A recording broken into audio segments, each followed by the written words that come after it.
Well, welcome back.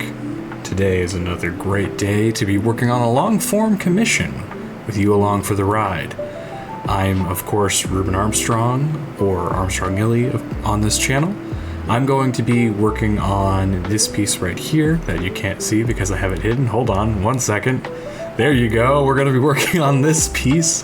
Karaasha, a DragonBorn monk from a good friend of mine and a commissioner, who asked if I could, well, draw, which we have done, and ink and paint her character. And we've done all of that. And you can see we've already got the flats picked out.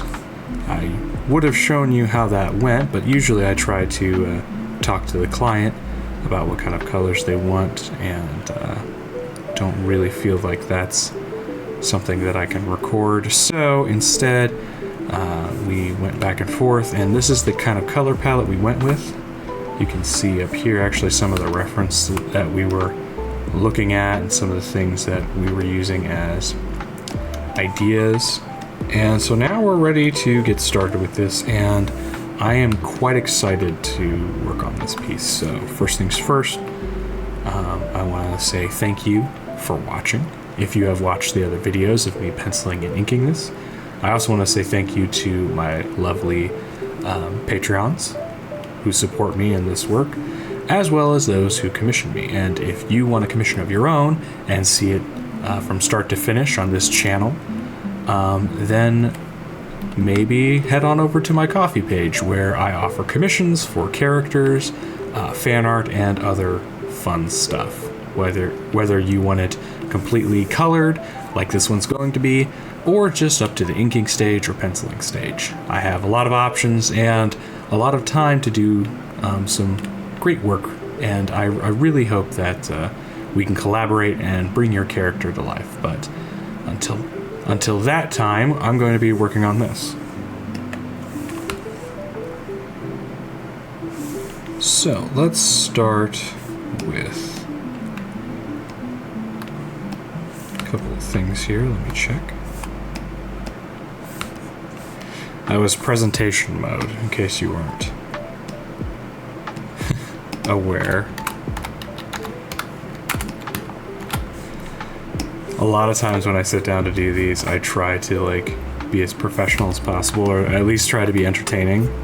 And then as soon as I turn on the camera, I'm like, So that was I noticed that wasn't the case this time. It's like I was able to do it in just one go, so I was like, you know what, let's just roll with it. Since I've got it, I might as well. Yeah, so for right now, what we're going to do is we're going to go through and try to get the shadows blocked in to help us have a good idea of where our lighting is going to be and where it's coming from and such. And we're not a slave to this layer per se. If I want to change something or if something looks better when I draw it a certain way, I probably will go with whatever in that moment feels right. But we're going to default to this layer where we are going above everything on a multiply layer and just kind of blocking in where we think shadows should be. And especially for these crystals, because I feel like they're going to be kind of easy to forget their form once we get into the coloring and stuff. So I'm just going over it with a light blue set on multiply and just kind of trying to do some of this work over top of all these other layers, because what I've done is separated all of the different colors and materials up into separate layers. So you can see I've got the eyes on one layer, I've got kind of this alternate color for the suit, I've got the bodysuit, or whatever, leotard kind of thing, but it's not on its own thing, and then the skin on its own layer. So everything is separated so that it's easier for me to paint. What I realized is when I do that and I separate it, while it's good for efficiency and for keeping the colors from bleeding into one another, it does, however, kind of separate the lighting scenarios. So I noticed on one piece that I was working on that, you know, the light was coming from one direction on one piece of clothing, but a different one on the other one. So I figured, okay, so we need to try to figure out how to unify these a little bit better. So I have been doing these shadow layers and sometimes lighting layers as well to help remind me, okay, well, this is where the light is actually coming from. These are where our light sources are. So here you can see I'm just kind of thinking my way around that. And in my case, I think the light is going to be kind of like, not like a harsh yellow, but maybe like a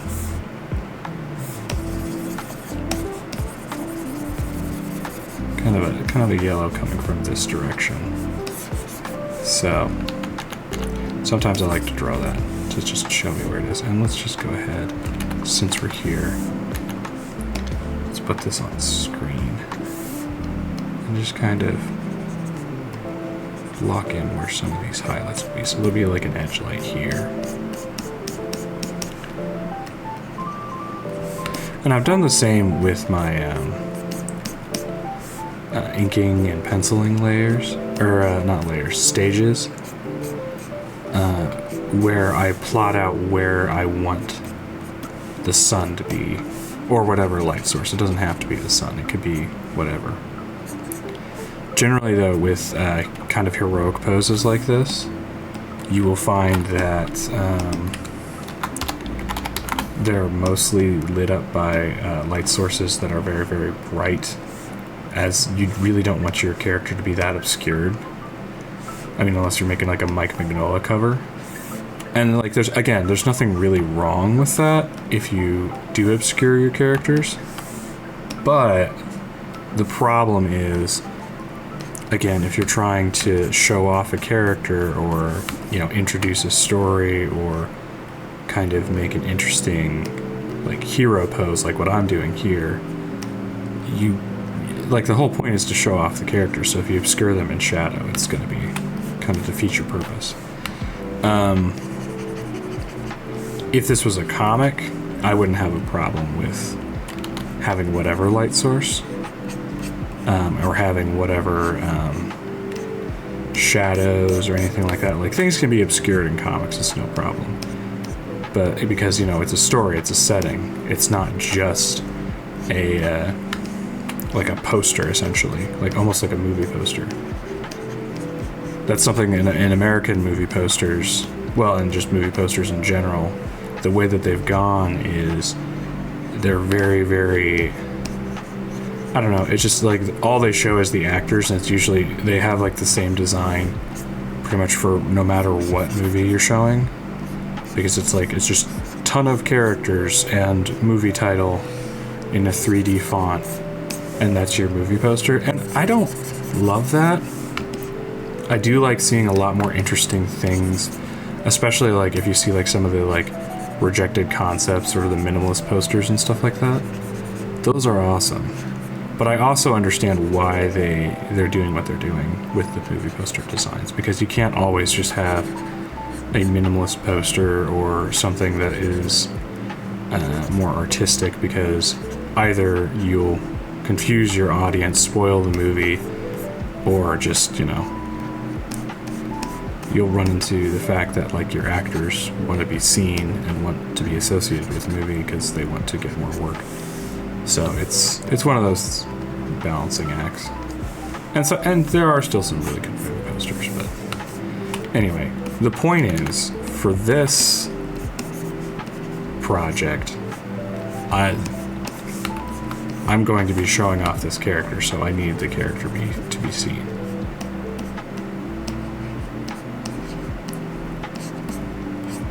You notice I'm kind of going quickly. It's because a lot of the shadows have kind of already been taken care of by the inking, and I think that's just because like I went rather heavy-handed on the inking, and I was kind of enjoying that fact, actually, because I feel like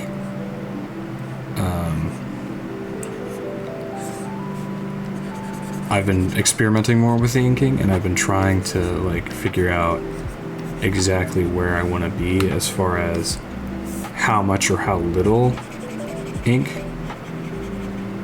And as of late, it's been like I've scaled it back, and then I'm slowly working in more and more as I gain more control.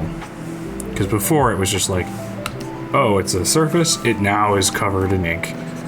And I've kind of changed a little bit of that to where it's like, okay, now we're making more informed decisions as to where we want some of these shadows to be represented, where we want some of the textures and details to be represented. And so with that, there is like a bit more control, which is nice, so I'm allowing myself more ink. And so with this one, I feel like part of the reason I like this piece so well is that I was able to control the majority of how and where the ink was. And that was just really, really, I don't know, I appreciated that. I was excited that that was the case.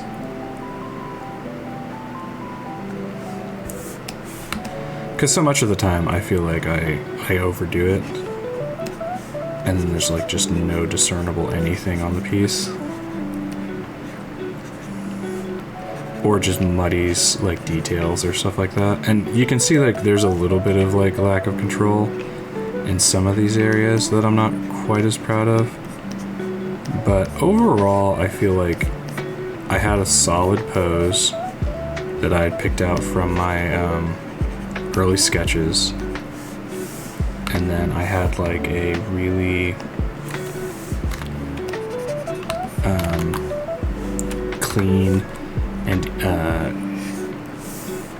informed penciling stage. Like I wasn't just like throwing down colors because I thought or throwing down lines because, you know, I thought that's where they should go. I was actually thinking through, okay, well, I want the shadows to come from here, I want the light to come from there.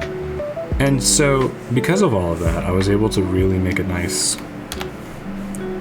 or I don't know, I feel like I was able to make a nice character illustration, and the client does think so too, so that's, I mean, I'm happy about that. I'm happy if they're happy.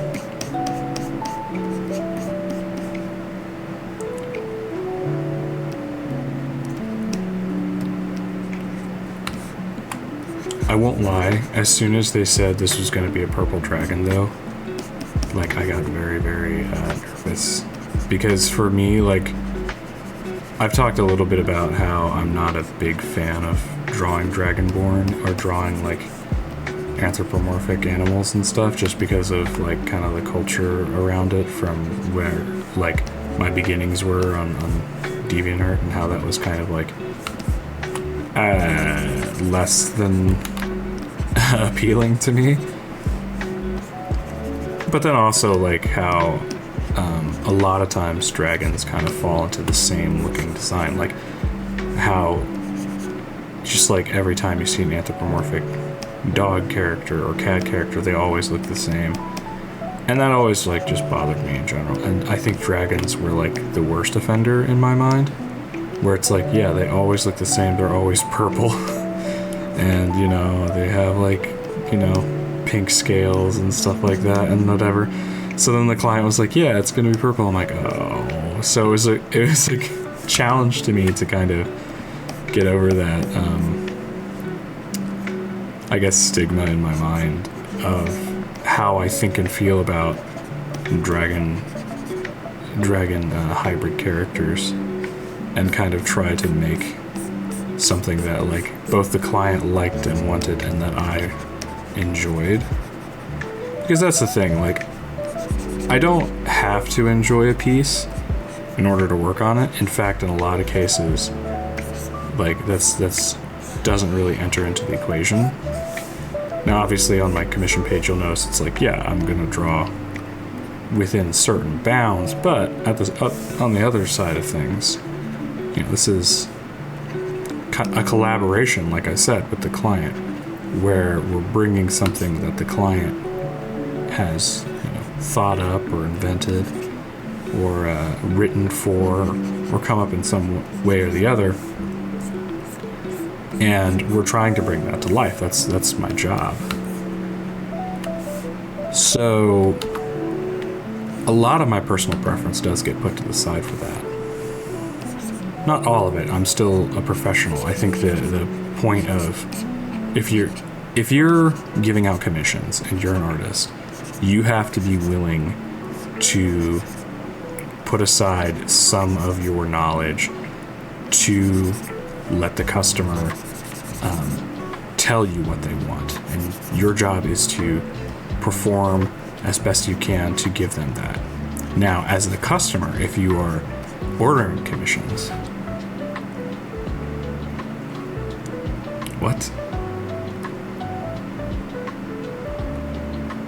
Okay. What is happening? Oh, it's my printer. Oh, come on. Interrupting a good thought of mine just to tell me that my ink levels are normal. Printers. I hate them. What was I even saying? I'm so lost. Oh, okay, right. If you're somebody who's purchasing art, if you're the commissioner, what you want to remind yourself is, yes, you will have a lot of opinions, and you have maybe even what you want pictured in your mind, but the person you hired them because of their skills and because of what they can bring to the table. So you're going to have to trust them and their knowledge to interpret what you say to them. So try to, be clear and try to understand that maybe things that you think are, aesthetically cool or interesting or whatever may go against some of what they are formally trained to accept as good design or a good idea. And in some cases, yeah, maybe it'd be better to listen to what that artist is saying and will suggest. So it's a balance. Both parties in this agreement have to understand each other and understand their position. And I've been blessed to have worked with some very kind and patient and understanding commissioners who also do really well to communicate with me exactly what they want. So it's not just a guessing game. That's a big deal with any work with an artist, especially if it's between kind of in a collaboration sense. Communication is definitely the key. Now that I've gotten that out of the way before that thought completely slipped my mind, what is the deal with Epson today? That was so rude of them. I don't think that's ever happened on recording. Or while I was recording. I've never seen Epson just be like, hey, your ink is good. Like, what? I know it's good. I don't need it. I'm not printing anything right now. It's just so...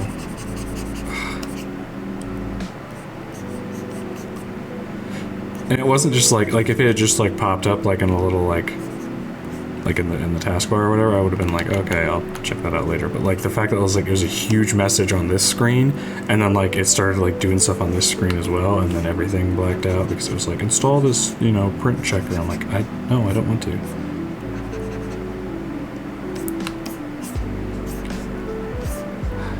I love how printers think that they're like the center of their world, center of the universe, really.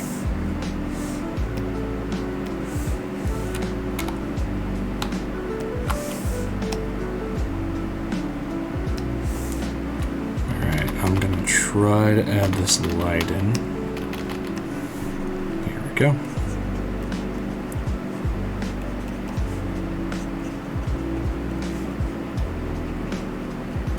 You'll notice I'm using just hard brushes for the light and the shadow layers. This is because I don't want to get into like too much details on this, because I'll be doing that in the official coloring layer, so there's no real need to do it twice. Like, this is just a map essentially of where lights will go. Of where I think the lights, some of the darkest darks and some of the lightest lights should go.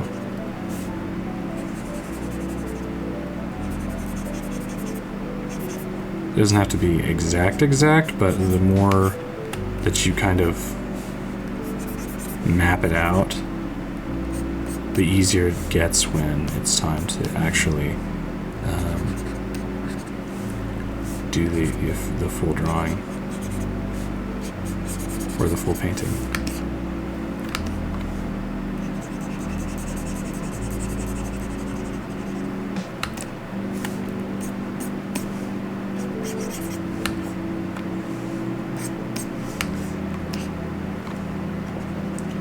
So it's difficult for me to think through lights just because, like, on one hand, there is light that is, and I could be wrong about this, but let me explain how I think it works so then I could find out from the comments how it actually works. But essentially you have like the form of an object and its color, and then you have like light. So those are essentially two different things that are affecting the object. So in this case, like this pant leg or legging, whatever, yes, the light is coming from this direction, but there's also form over here. Now I could come in here and I could light this with this layer, but that's not really light that I'm working with. That is essentially just the color of that object wrapping around and showing the form of the leg that it's wrapping around. Whereas, I mean, I guess it is still technically light. It's just not the light source that's affecting it. It's like the reflections of light off of other things, I think. I don't know. I'm trying to read this book about it to help me understand and get better at it. Lighting, that is. But at the same time, I'm also just sometimes really confused. The book is good, I'm just dumb. Alright, so let's go ahead and let's start. And do I want to start with the skin or... let's start with the skin.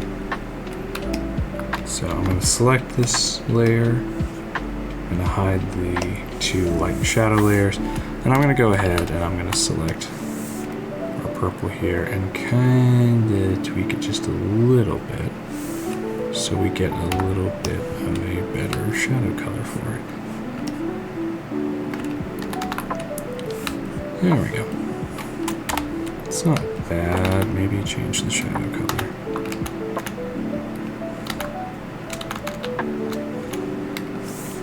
Let's make it more blue.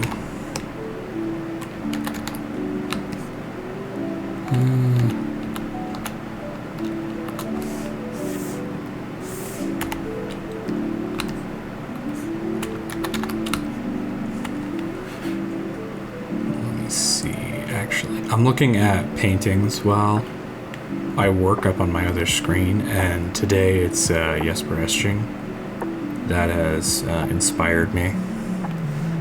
And I love having his work up, but I also hate having his work up because his work is like, it's very, very good, but it also like it challenges me every time I see it. So part of me is like, oh, that's really cool, I should try it. Another part of me is just like, oh, it's gonna take forever. And that's good. It's good to have that push and pull. Especially if you're fighting against your own laziness, like I am. Alright. Oh, let's do the light layer real quickly as well. And we're gonna go ahead and say it's something like that.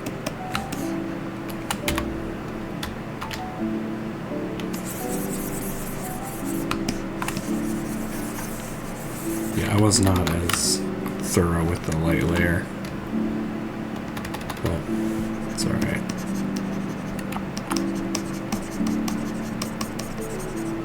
So here I'm going to be thinking through exactly how I want to light this, in the sense of not just how do I want the light from the sun or whatever light source to hit this, but also how do I want the form to be described. And a lot of the form is being described by the ink, but it's areas like either that I get to accentuate or areas that I need to downplay or let something else shine. So since this is the head, a lot of this is going to be more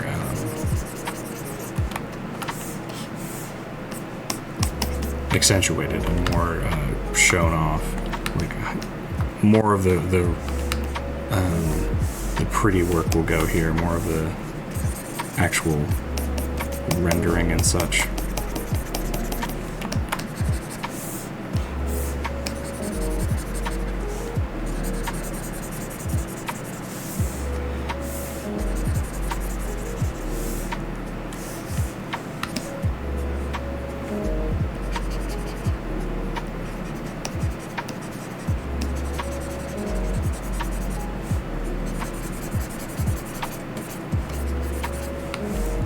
This is a gem dragon, which, as I understand, like, there are elemental dragons, and then there's dragons of certain elements, like, you know, there's fire, ice, wind, and whatever else, and then there's also, I guess, gold and iron and whatnot, which also have their own dragons. I'm not as up on my dragon lore, but for what I understand with these they're like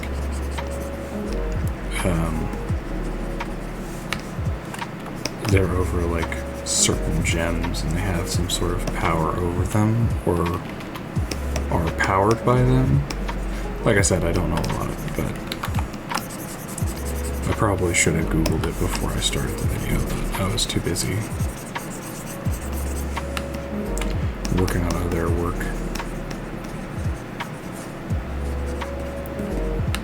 Let me take a mixer brush here. 22, 23, whatever. Just gonna blend a little bit these colors together. I don't want to get rid of all of my work, but I just want to kind of create some like nice smooth parts here for me to work with. Yeah. Alright, so already I'm not liking the relationship of the colors here. I am not sure how I'm going to fix it, but I know that what I don't like so far. Let me pull up another painting to look at just so that I can have some inspiration.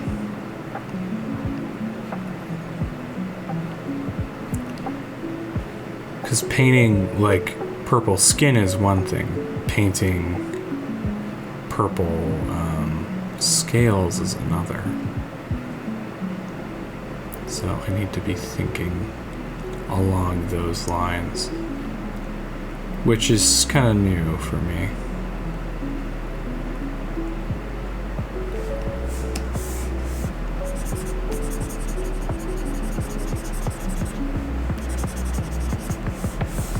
Let me switch to a harder brush, actually. I kind of liked what I was getting with this. Yeah.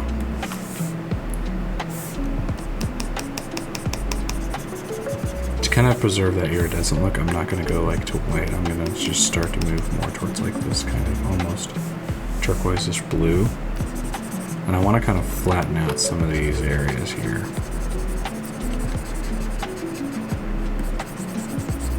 Without removing all of the value.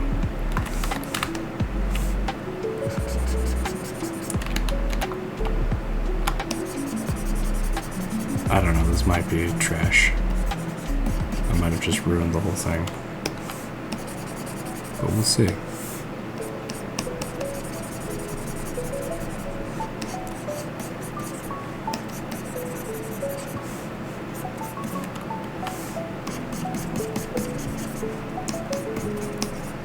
Part of the stress of working on camera is accepting the fact that maybe you're not going to do as perfectly as you thought you were. And it's a similar stress to like kind of like when you first go to you know, art college, or when, like, you know, if you went to school and, you know, you were the art kid for the longest time, and then a new art kid shows up and they're like, you know, better at drawing, or just like draw different things than you, or have a different skill set, and like suddenly it's like, oh no, now everything is a performance and everything has to be perfect.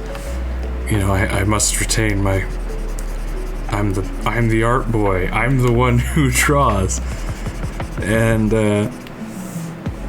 you know, I think that, like, it's cool to have that kind of competition, or that kind of you know, extra factor to push you, but it's not necessary. Like, I wasn't a successful artist because I put a camera in front of myself. I consider myself to be a mildly successful artist because I do what I love, and I continue to try to improve, regardless of if I'm filming or not.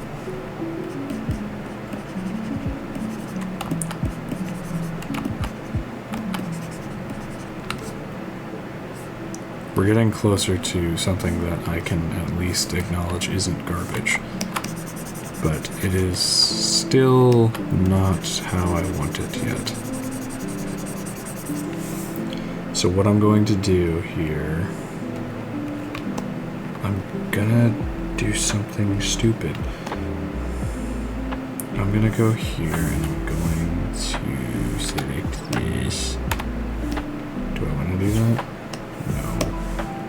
Am I gonna do that? Probably. I kind of want to paint the gems and the head on the same layer, just so that I have that consistency. And it's stupid, but I think it's worth it, so I'm gonna go ahead and shut off the gems layer, and then I'll probably delete that in a little bit, just to really solidify what we're doing here.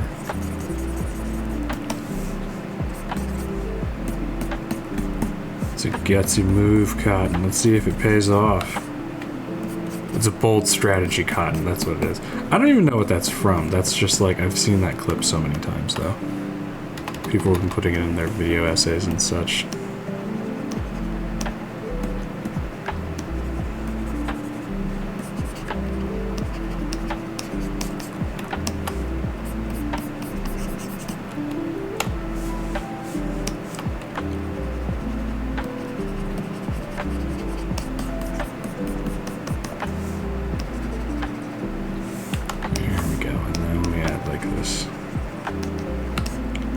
Nice. That looks good.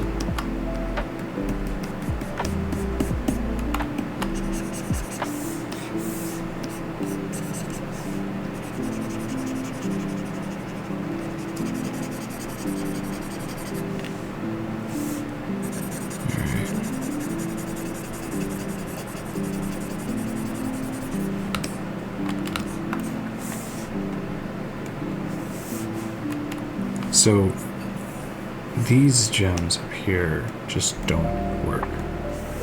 Like, this needs to go away. So I'm gonna go over here, up my opacity. And I'm gonna apologize if I don't talk a lot during this video. It's probably because, like, I'm just like fighting the war of getting this to like look acceptable to me.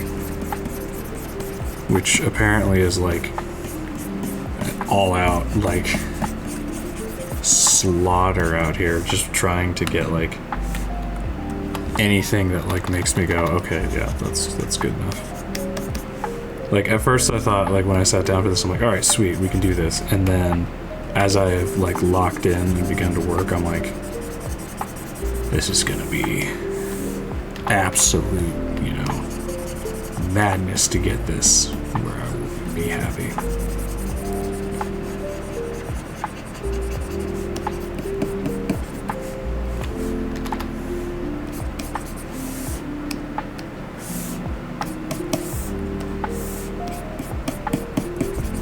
There we go.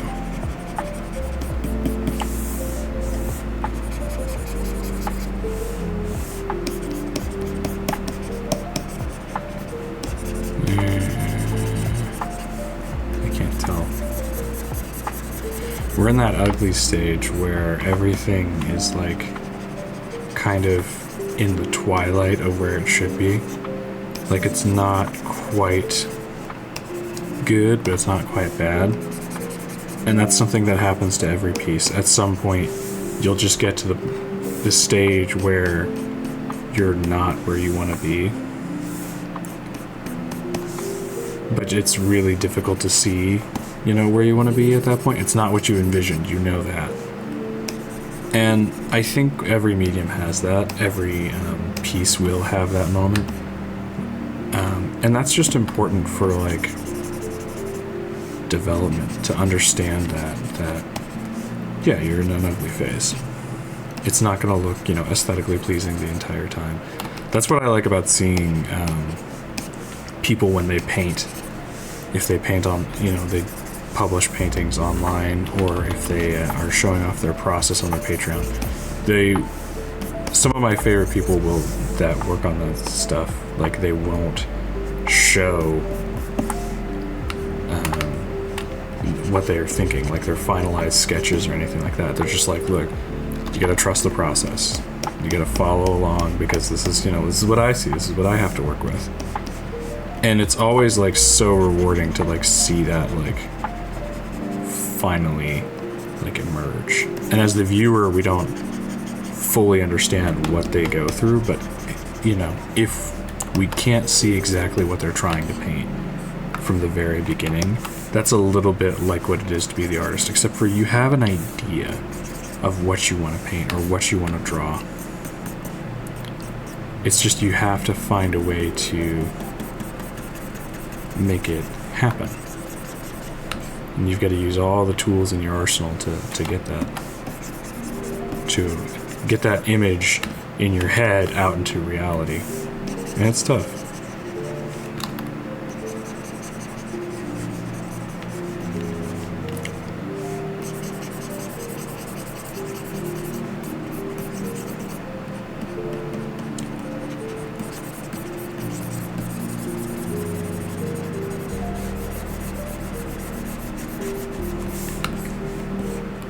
This still is not my favorite. I think I just need to do a quick little...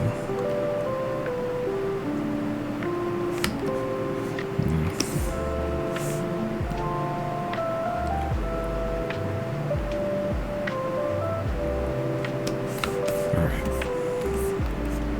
Let's swap back over to the mixer brush real quickly.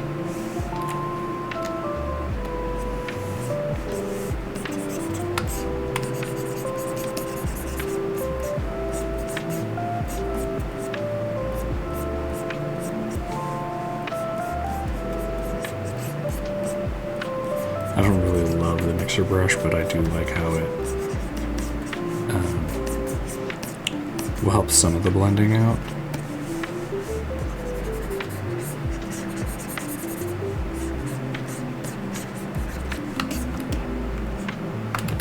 Yeah, I don't love how the blue light... You know what?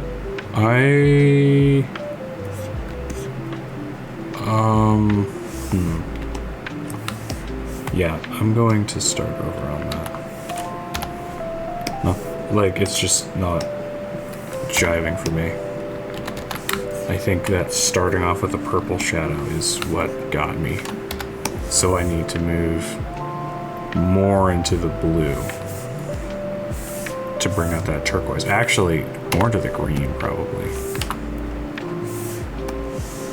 Because I think I'm getting so lost in, like, these gems, like, that I forgot. It's like the customer wanted, like, kind of turquoise-ish skin. So let me readjust my thinking a little bit. And let me try that. Because I think that will help.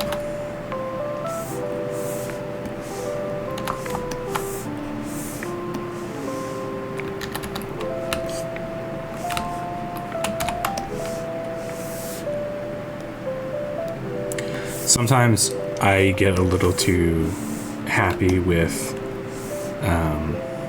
like, where I'm at in a process or in a painting. And like what I'm not trying to say like if you're happy, oh that's wrong. What I mean is like I will have, you know, overlooked something, but I will get so much like tunnel vision on that one thing. Like I'll be focusing on nothing else but, oh well I can't get, you know, like for this it's like, oh I can't get the purple right, I can't get the purple right. I'm like, well it's supposed to be more of a turquoise-ish kind of purple, or not turquoise, but like more of a like a, I don't know, like a bluish purple, and then like the rest of it will show up as you go. So I think that's kind of like what I've been wrestling with here, and I need to step back a bit and re-embrace some of this other, like a different approach. Let me re-say all of that because that felt muddled.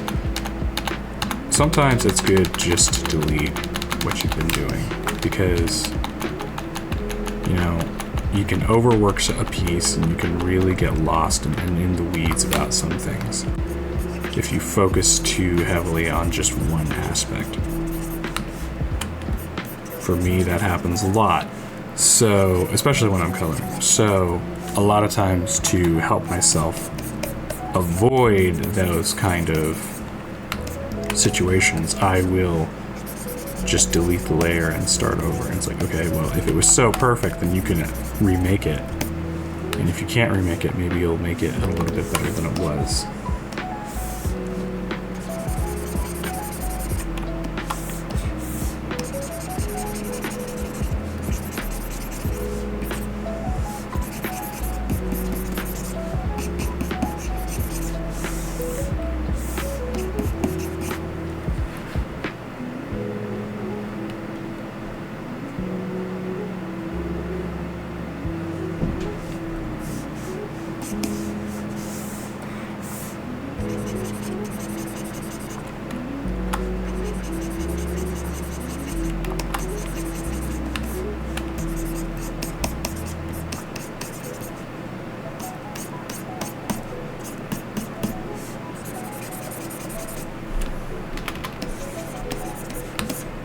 I've been painting recently with a lot of miniatures, and the nice thing about painting with miniatures is like if there is like a high point that you want, like you literally just mix like a slightly lighter color and then just like quickly kind of do a dry brush technique over it, and like that doesn't really work for anything else because it's like, you know, you're painting a 3D object versus like with this where you're actually just painting. Like you're trying to fool us into thinking that it's a 3D object, or fool the audience into thinking it's a 3D object, not like actually making it a 3D object. And then fooling us that it's lit a certain way or whatever.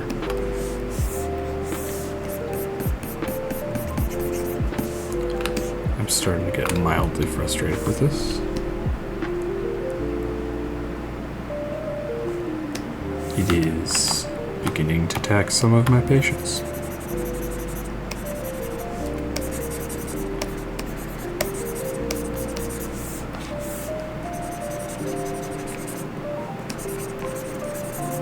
There we go. Sort of, I guess. I don't know. Went from having all this confidence and like, yeah, you can do anything, to like,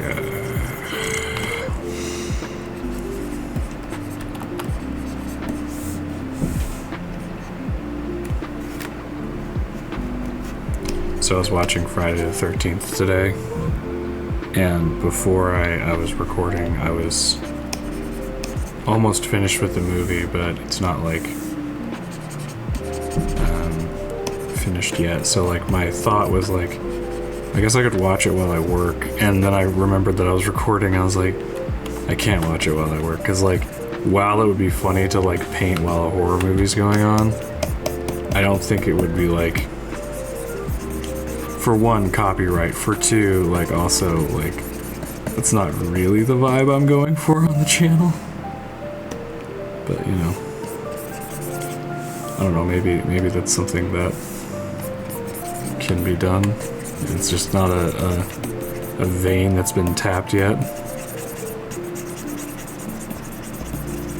I don't know, like, the original Friday the 13th, though, is kind of really slow paced. Like, it blows my mind because, like, I like the original Halloween and some those others, like John Carpenter kind of spooky, scary movies. But, like, this is, like, it's almost lethargic in, like, its pacing. And I get it, like, technology, story writing, and limitations and junk, but, like, still, like, I'm amazed at, like, somebody will die, like, super fast, and then it'll cut to somebody else and they're just, like, making toast, and you watch the entire process of them making toast, and it's supposed to build tension, but it's like, there's no music, there's no, like, there's nothing, like, happening in the back. Like, what I liked about, like, other movies, like, if you see, like, Insidious, or, well, yeah, even the original, Halloween, is you'd see, like, the killer in the background, like, hiding, or, like, looking in the window, or something like that, or something going on in the background during, like, those, you know, the normal scenes. But in this, it's just like, nope, she's just making toast for one in the middle of the night while her friends are getting killed, and I'm just like, ugh, just move on. I don't know what it is, but recently I've been watching, like horror movies that are just kind of, like, crummy. Like, they're not really that great. And it's almost like a guilty pleasure. Like, I'll sit there and just, like, hate the movie for several hours. It's like, this isn't good, let alone scary or interesting in any way. And, I was talking to a friend, and I was like, yeah, I was watching the Hellraiser movies. She's like, yeah, how are they? And I'm like, they all suck. She's like, oh, well, there's this other franchise you could check out. I'm like, yeah, but I'm kind of still stuck on this one. She's like, I thought you said you hate it. I'm like, I do. But, you know, there's only, like, 12 movies, and I'm on the 5th one. She's like, you're on the 5th one, and you hated, like, the first and the second? I was like, yeah. She's like, they don't get better. Like, that's just how horror movies are. Like, if the first one's not good, the second one's not going to be good. And, like, everything past there, even if it was good before, is just going to be terrible, which is the case for pretty much every movie, except for maybe Scream. But that's, like, that one's tough to say. I would say, like, it does well up until, like, the 3rd one, which isn't my favorite. 3rd one's, like, a so-so. 4th one's pretty good, and then after that, it's, like, all downhill. And that's mostly just because I'm not a fan of Jenna Ortega, or, like, how they did her character, or anybody else's character.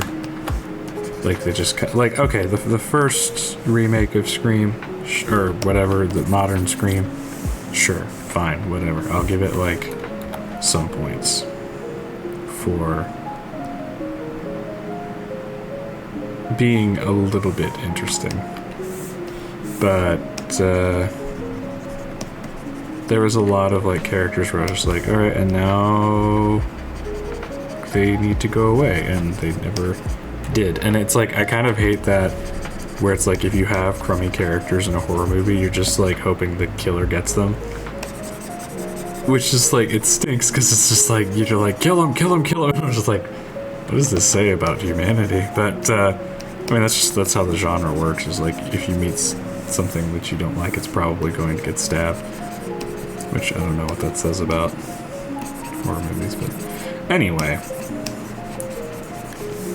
In other news, this is starting to slowly grow on me. I'm probably going to revisit it, but for right now, it's not as bad as I initially thought it was.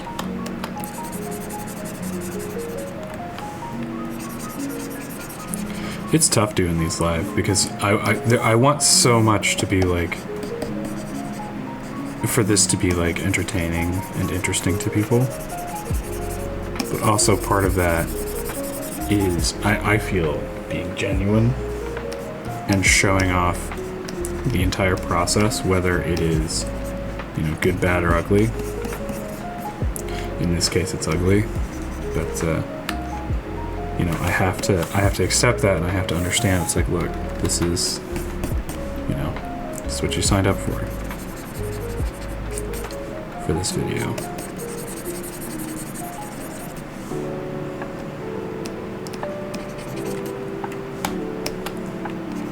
And it's been good practice because now it's like there's less, I don't know, there's less of me that wants to be a perfectionist, and there's less of me that wants to impress and want to show off and be a showman. And there's more of me that wants to create good artwork and work through those difficult things. Even if it's, you know, a little like mildly embarrassing on camera to be like, I don't know how purple works!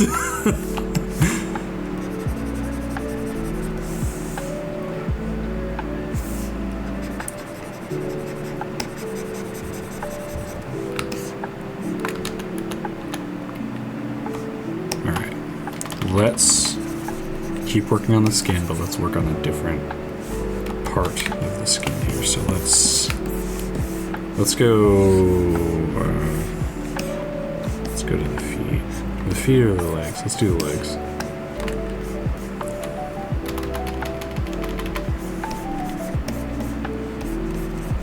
Kind of get like the rough shapes in here.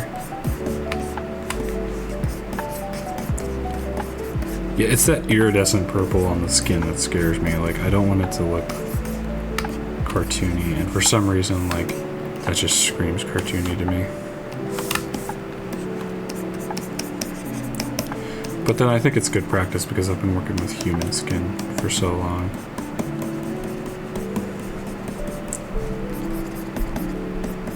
Yeah, see, like, that's not too bad. I'm saying more to myself than to you. I'm like coaching myself through this video. It's like, you're fine, you're fine, you're fine. I'm like, I don't know. It's fine. It's like a kid dragging, or our parent dragging his kid through like a store or something. You're gonna be okay. It's fine. It's just a little cut, Timmy. We're gonna pick up some band-aids and some ice cream and then we'll go home. I don't know. Yeah, it's fine. Don't tell your mother.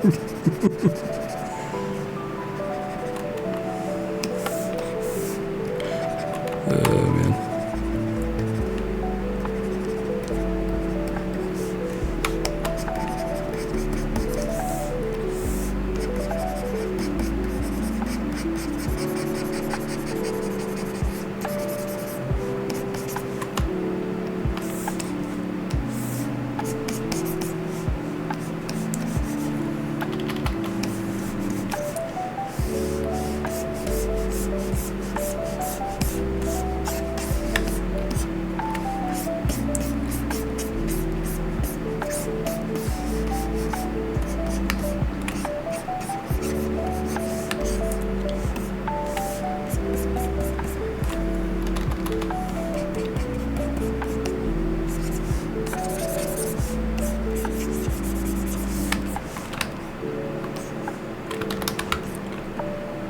Right.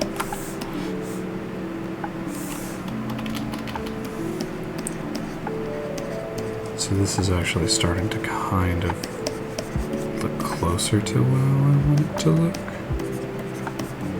Sort of. So I'm going to go to the light layer and try to select kind of the light idea that I had. A little bit of highlight here. I've kind of limited how much highlight I have, but I want to have at least a little bit of a hint at it.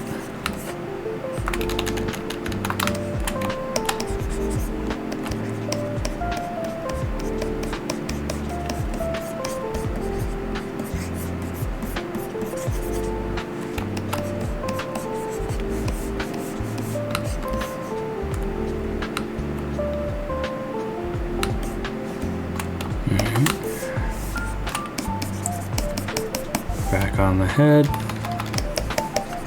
Trying to make sure that all of this is accurate. Makes sense. A little bit of lighting to help out with this.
I think in general, like, a lot of the saturation's really played down so far.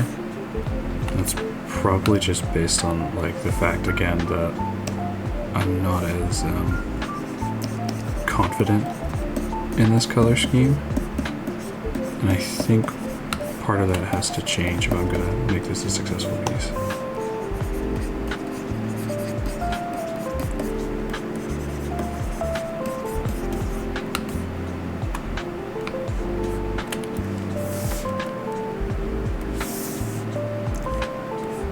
So I'm going to start to kind of boost some of this.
There we go. That's starting to look a little better.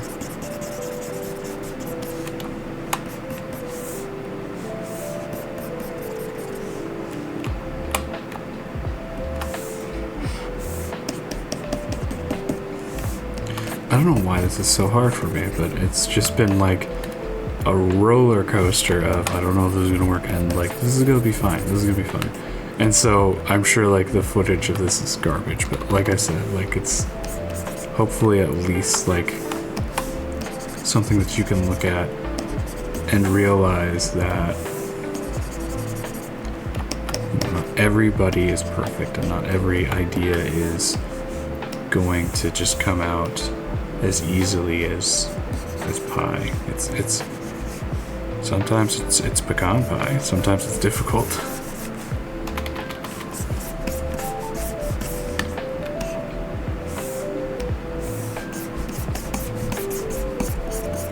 I think a more apt would be key lime pie. Key lime pie can be difficult. It's all get out. Like especially like if you go ham on the limes, you know, you're gonna kill people with that sourness. But then if it's like too light, then it's not really a key lime pie. Then it's just like kind of a just meringue or whatever. which I don't... I'm sure somebody likes, but I'm pretty sure nobody wants. Especially if they're looking forward to key lime pie. But yeah, that's like... That's how life is sometimes. Sometimes it's just... It's difficult.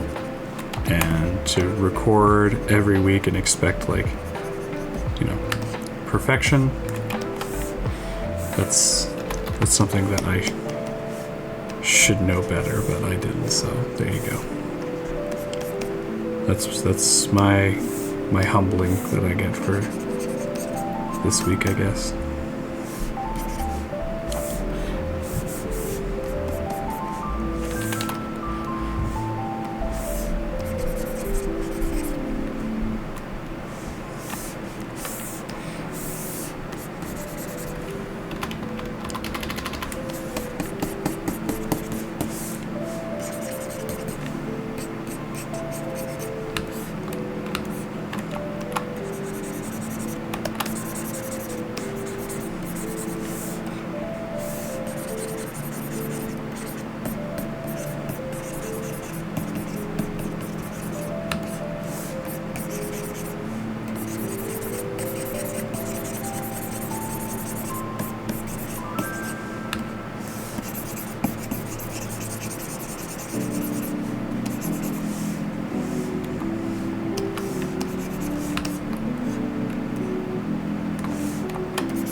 I think I'm fixating on it a little bit too much, so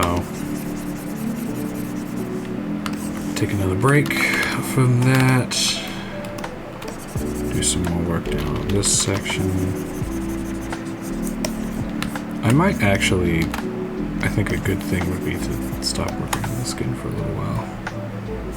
Because I think I'm getting a little bit too focused in on it, and I need to work on something else on this piece. So let's do... let's work from up here. Let's do the eyes. Start with that, actually. Should be fairly easy.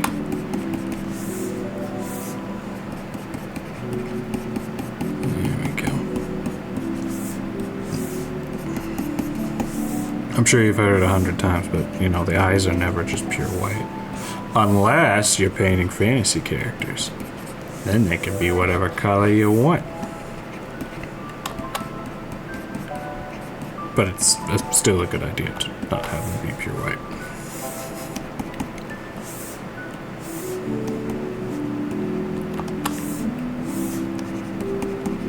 There we go.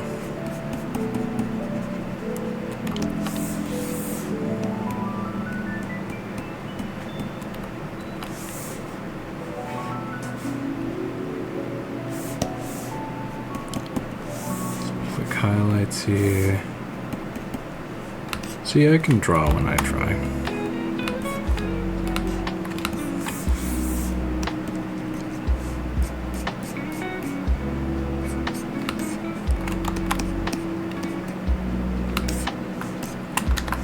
There we go. And I've got the silk. What is that? Oh, it's the... let's do the suit first. I'm going to use a basic for that. My shadow layer.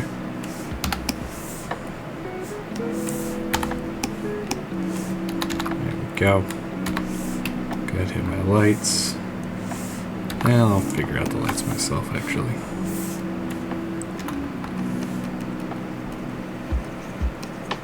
Something about there-ish. From that side.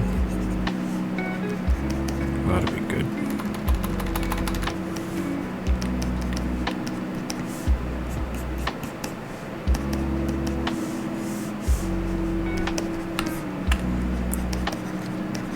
I think it was kind of fun working with this character's outfit design because it was a fun mix between like normal monk that you would see as far as like in your average D&D game, but then because it's in a steampunk world, you kind of have to show a little bit of like some fashion sensibilities, but not like really in vogue with anything. From like, you know, because typically your steampunk is like from like 1800s or something like that.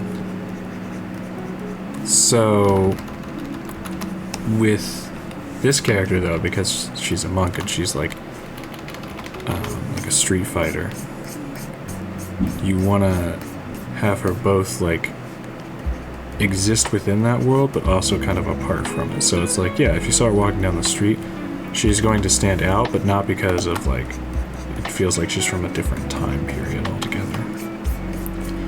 Maybe more just like because of like her profession than her looks necessarily. Although I don't know how prevalent dragon monks are in this world.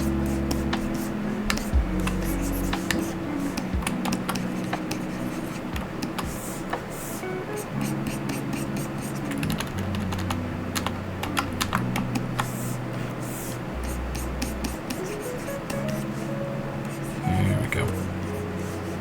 Bring in the blues to kind of mix in here, because the thing is like if you're wearing a black suit or a black outfit, like it's never, you don't want to light it just like black and white, because then it looks monochrome and it's not what you really want. What you really want is your purples and your blues. So if you look at like how, like a lot of times in like Venom comics, they're gonna go with their purples and their blues, and they'll have their like highlights, you know, almost pure white most of the time.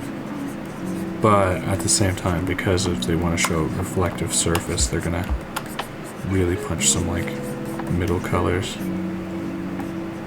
transitional colors from the light into the pure blacks of the piece.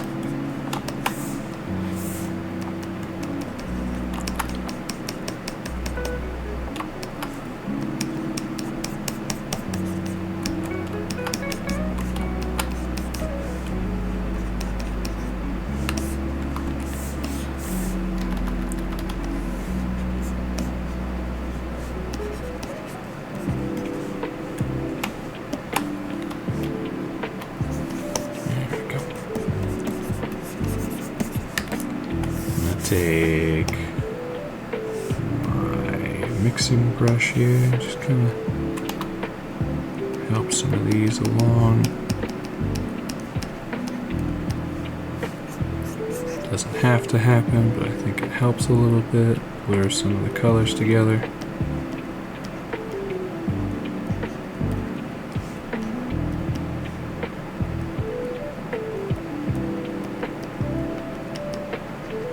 There we go.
There we go. It's closer. Closer to what I want.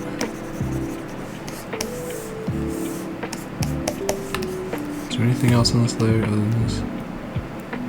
Oh, okay, good. Although I am noticing that I apparently did not lock the layer, so it's probably not as... It's not that bad.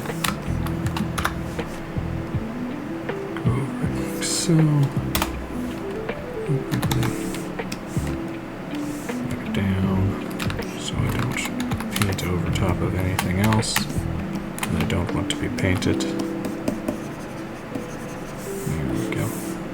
A little bit of light down there.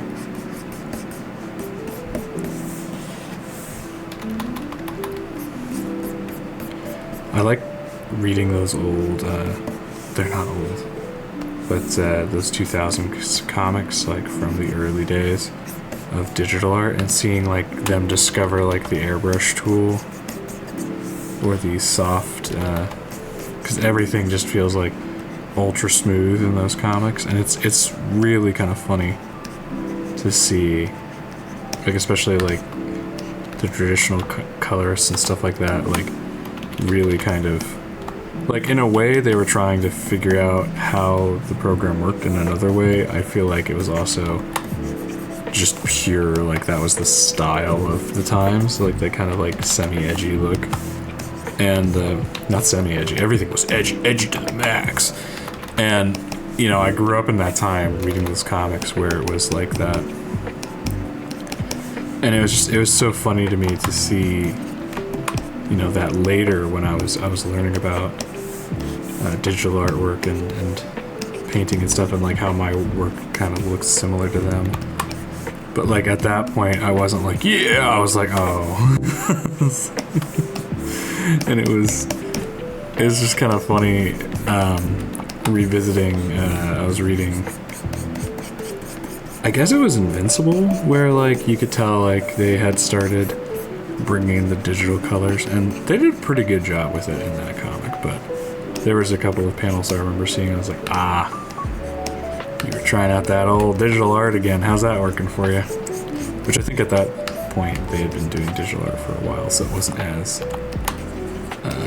prevalently dated in their techniques, but at the same time it's still neat to kind of observe that how technology changes comics. Like with lettering, I was reading a book on lettering recently. Yeah, I know, it sounds like some riveting stuff, but it actually is quite interesting. I really enjoy learning about comics in pretty much any aspect or any of their processes. And they kept talking about like traditional lettering, and I hadn't really thought of that. Like, I mean, I assumed that like, yeah, there was somebody who came in and did the letters for comics. I just didn't think it was so much of the time it was the artists themselves or the people that did the title.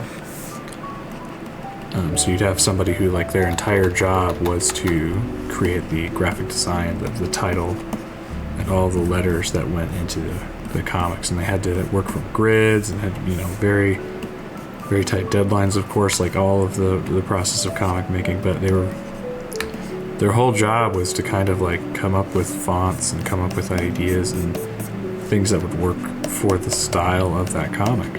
And so they really were artists as well, but they got sometimes no recognition or very little recognition for their work, and probably even less pay, from what I understand from reading the book.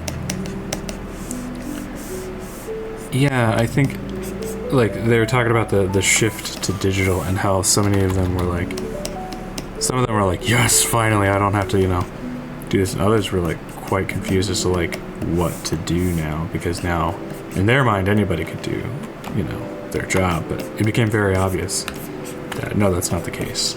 You still need somebody who understands the art form of how to letter and how to discern what fonts go where, if you want a successful comic. So hats off to comic book letterers everywhere. Good job. And I don't think you're ever going away, especially with the way that like comics kind of are going right now. I've seen some people like talk about how the comics industry can change now with like AI making art faster. It's like anybody can make a comic. And I have a friend of mine who's made we'll call it a story. It's not really a comic in my mind. There's sequential images, sort of, with a story, and he's using AI for it, and I'm not, like, again, anti-AI or burn him at the stake or whatever for using AI, but now he's fallen into a couple, like, there's a couple of things that, like, I question.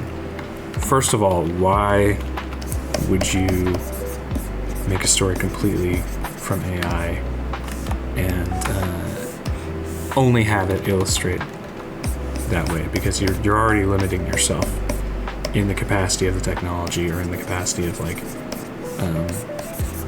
what you can and can't do. Because at the end of the day, AI is still controlled by corporations. Now you can get, like, uncensored or mitigated, but, like, if you wanted to write a comic that was, say, about, like, murder or something that was flagged,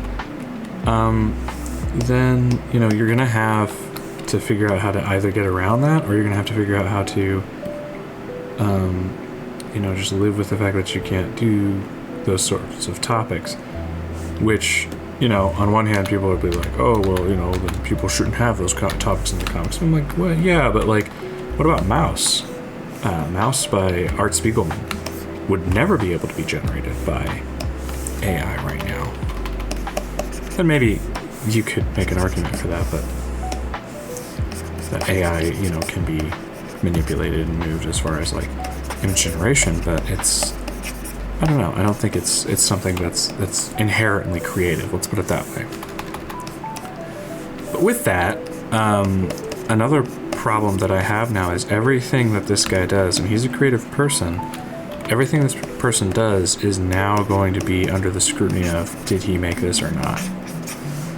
Whether or not, like, it's like, you're pro or anti-AI, as soon as you post something that is made by AI on your Instagram or your socials or anywhere, you are now under the subject of scrutiny by everyone who visits your page. All of your followers will now think, as soon as they figure out that you used AI once, they're gonna wait for that next gotcha. And as unfortunate as that is, that's just how that AI has kind of been presented and made by the people that have been promoting it so hard. They're like, oh yeah, you bet this is a person, but no, it's AI. Or, oh, look at this thing that I made. Oh, it's AI. Gotcha. It feels like a gotcha. It feels like we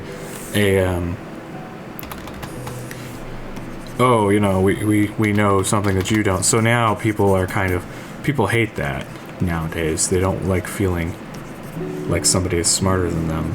So they will instantly kind of go into witch hunt mode and wait for the next lie that they can catch. So, and even the people that like AI often will be the same way. When presented, well, is it AI or is it real? And they'll be like, well, it doesn't matter because AI is art, or, and you can get into the argument and you can get into the controversy. That's not really my point. My point is, now there's that haze of not, oh wow, let's look at the art or let's look at that. There's just controversy that's just going to hang over it. And that's going to really kind of murder your story and any kind of, like, message that you're trying to convey with that story or that comic. Which, again, I consider it more of a story than a comic. I don't think it's... But yeah, and there's other issues that I have with this particular artist friend of mine's work, and I haven't been able to talk with him about it, but if he's watching this, just know that I do not dislike you as a person or as an artist for your use of AI, but I also do not think that I think that you have shortened the potential of your own creativity and your story's reach by using AI. So that's my 2 cents on that. think in comics specifically and in storytelling specifically, AI doesn't really have a place. And that's, again, not me trying to be anti-AI, not me trying to be... I just don't think the technology can replace the human factor. Like, I love writing. I love the idea of coming up with stories and going back and forth. And I've even used, like, AI to help me do that. Like, I will sit down and I will say, okay, I need you to ask me questions about this story, and I'll tell it the story. And we'll go back and forth, and it'll ask me, like, you know, creative things about my, you know, work. Or I will ask it... Majoritively, I use it as a thesaurus, if I'm going to be completely honest, because my writing sucks, and I can't English good. But when it comes down to, like, final says, or, like, coming up with stories or ideas, that's me. That will always be me. I don't like sharing that process with machines. I like collaboration. I like working with people to come up with stories, like, or other creative people. And from what I've seen with AI, where I've tried, in some cases, like, I've experimented with it and I've seen, like, how quote unquote creative it can be. And it's yet to impress me with anything that it can do, or really give me anything that I can use for anything that I've done. And so I haven't used it, and I don't plan on using it, just because of, like, it's very, very limited and limiting. Because if you can only sit there and try to work with the machine to get something that's in your brain, or could be in your brain, you know, that's just a waste of time. That's time that you could be writing or could be drawing. So it's not, I think it, more than anything, it doesn't really have a place for me in my process. If you use AI and you find that there's a way to make something creative and make something interesting, you know, good for you. I think that's great, but I also think that more than anything, you should try to preserve your own creativity and your own voice. And if AI is a part of that, okay, you know, that's your journey, and that's where you think that you need to go, okay. But I do find that asking a computer is incredibly limiting, because it's only going to give you answers that have already been come up with. You're not going to get very original. And some people are like, originality's dead, and there's no way that you can, you know, come up with anything original on your own. I don't believe that fully. I do think that, like, as far as, like, the idea that everything that humans like, everything is going to be a copy from here on out, everything that humans have ever thought and will do has already been done. In a way, yes, history repeats itself. In a way, no. I think there's other dimensions that we're neglecting because we want to limit ourselves. Because it's just easier that way to think that we're limited. And I think exploring the boundaries of what we understand is much more noble pursuit than kind of just resigning yourself to the fact that, you know, nothing I do will be creative. Okay, maybe. But, you know, it doesn't necessarily have to be 100% unique to be creative. So there's that. Anyway, thank you for coming to my ranty TED Talk.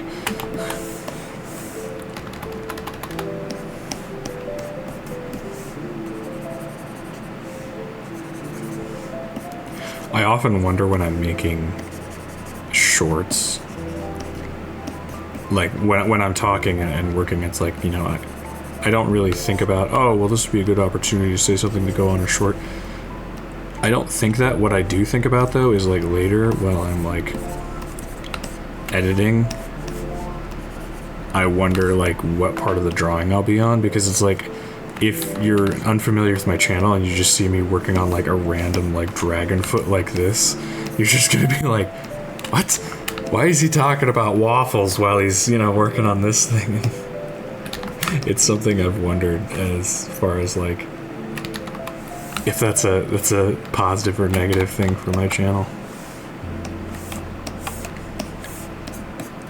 Especially when it comes to short form content. But then again, like short form content's so odd to me. Like it's very what is and isn't entertaining to people is kind of a mystery. For my own stuff as well as just stuff that I see out in the wild.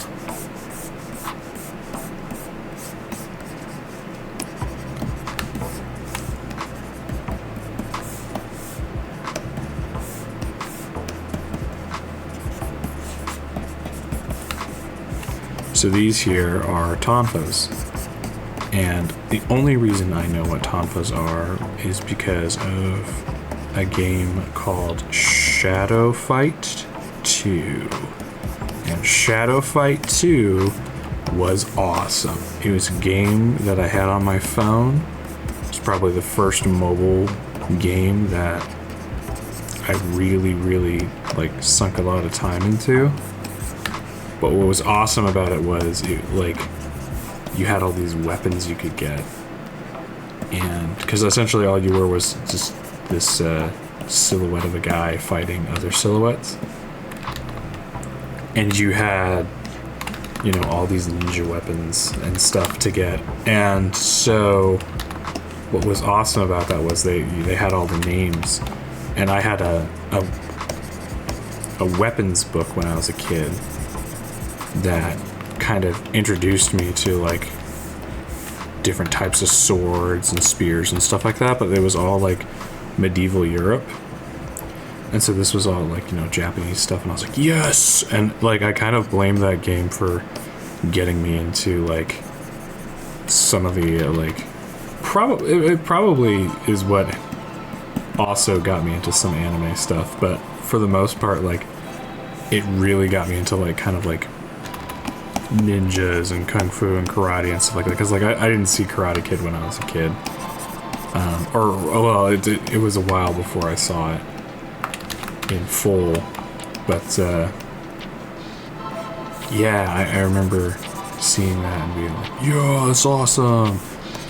And one of my favorite weapons were tonfas, and which all tonfa is just like, it's just a stick that you can spin a bit more, I guess, because of the where the handles are placed,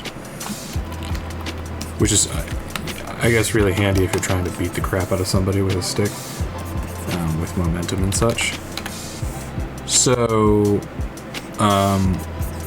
when I got this commission, I had the client asked me, and they were like, well, you know, for weapons I was thinking we could do like kind of like what Black Widow has in this Avengers movie. And I was like, you mean tonfas? Because she has tonfas. I remember when she had them, it was awesome, it was cool. And they're like, whoa, you good? I'm like, it's like one of my favorite weapons, yes. I don't know if they're still my favorite weapons. I think like the Kasaragama is like still probably the king for me, or the chain and scythe, if you want to call it that. I don't get to like really draw that much because it's kind of a more complicated weapon, and I feel like most character designs don't call for it, because it's like it's one of those weapons where it's like it's very cool, but you're only like a certain type of character if you have it. So it's like I don't want to limit like the character designs or anything like by giving them a weapon that kind of makes them one type of character. It's like the medieval sword. It's like, yeah, only like knights would carry that. You can have other people carry it and it looks interesting, but like even like I think it's Kai from Kung Fu Panda 3 carries a kind of a chain and scythe situation, and already it becomes like it's obviously like an Asian inspired character just based on that weapon. You can kind of, it gives it that kind of a background. So Kasaragama kind of doesn't quite work for every single character because maybe I want them to have a little bit different background. There are ways to flavor it, but I think that's something that you want to keep in mind when you're designing your characters, is like even their weapons and the kind of implications of that weapons matters to the character designs. Because like if you have a like Egyptian kind of sickle, like a kopa or kappa, whatever, however you say it, in the hands of somebody who is very much not Egyptian looking or isn't like even inspired by Egypt, then it kind of will throw it off for some people. I don't know, maybe not like everybody, maybe it'll just be people like me who are really into like weapons and especially swords and stuff. But yeah, I don't know. I think that's something that, like, especially with my early character design work, I was very much into like weapons designs and origins and stuff. I remember going to one of the people I was working with when I was doing stuff for indie games, and they were like, yeah, we just need you to design this boss. I'm like, sweet, what kind of sword does he have? And they're just like, he's got a sword. And I'm like, awesome, cool, love it. What kind of sword? Like, what you know, era is it from? What kind of, you know, is it like a claymore or this or that? And they're just like, I don't know, like a big sword. I'm like, sweet, sweet, sweet, sweet, awesome, cool, cool. So like, do you care? And they're like, no, we don't. So I just would work endlessly to try to get that to, you know, look like something. And that's kind of like what it is to be a character artist and a character designer, is to find those hidden languages hidden within objects, and those little things that people will understand even if they don't know why they understand it to be the way that they are, to the hidden messages within objects and different parts of armor or clothing or poses or even weapons. Alright, I think it's time to finally tackle let's do the gems. I was about to say, back to the skin. No. Too much of a coward. Although...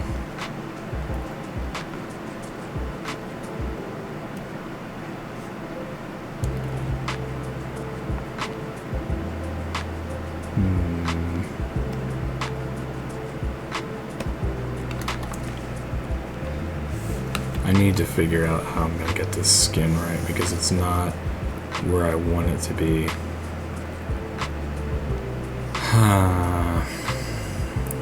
Looking up more images.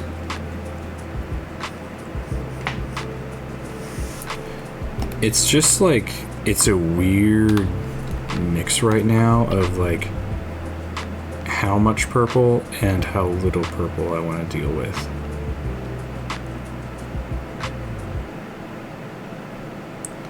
I feel like, to me, like, purple is one of those colors that's very, very loud.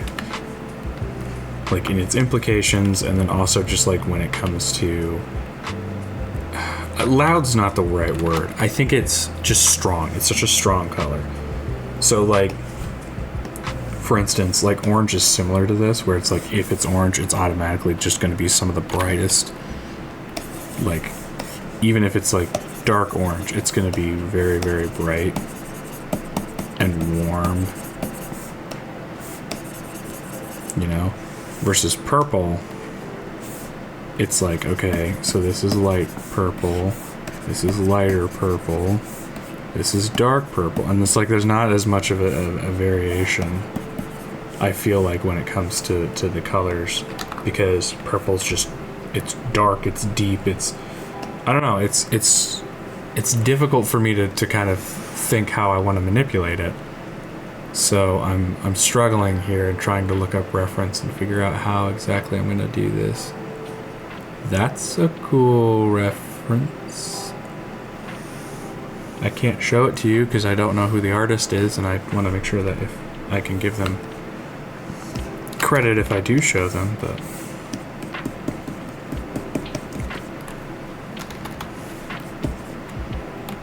That's the sad part about Pinterest is like not the artist usually isn't credited, or if they are, it's like hard to find.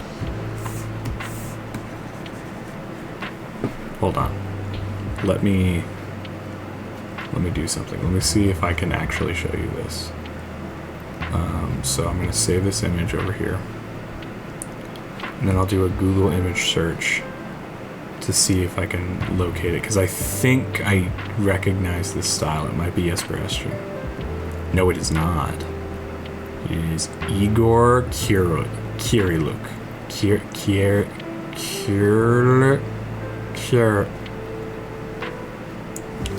I want to copy and paste the image, and if editing me, put the name that I'm trying to say right here in front of my face, since I can't speak properly. Now put it like up here somewhere so everybody else can see it.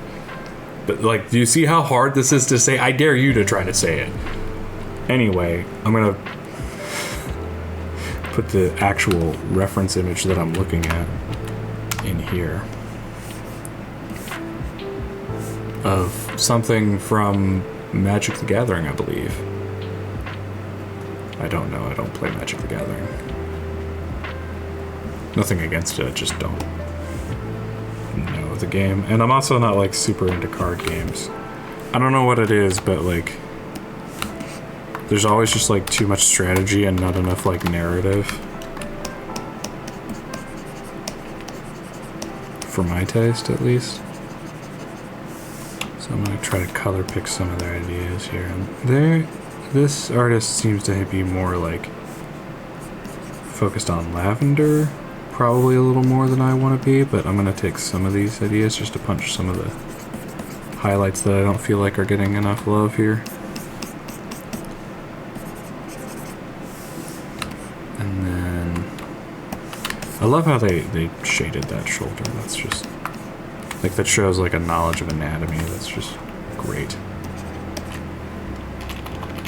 I love following the Magic of the Gathering artists. Like that's the thing. Like I know nothing about the game, nothing about the world, nothing about pretty much anything as it relates to Magic the Gathering. What I do know is the art. And I even tried to get into it. Like I tried to read one of the comics, and I think it was like fairly good. I just kind of feel like it was more for people that understood maybe what was going on.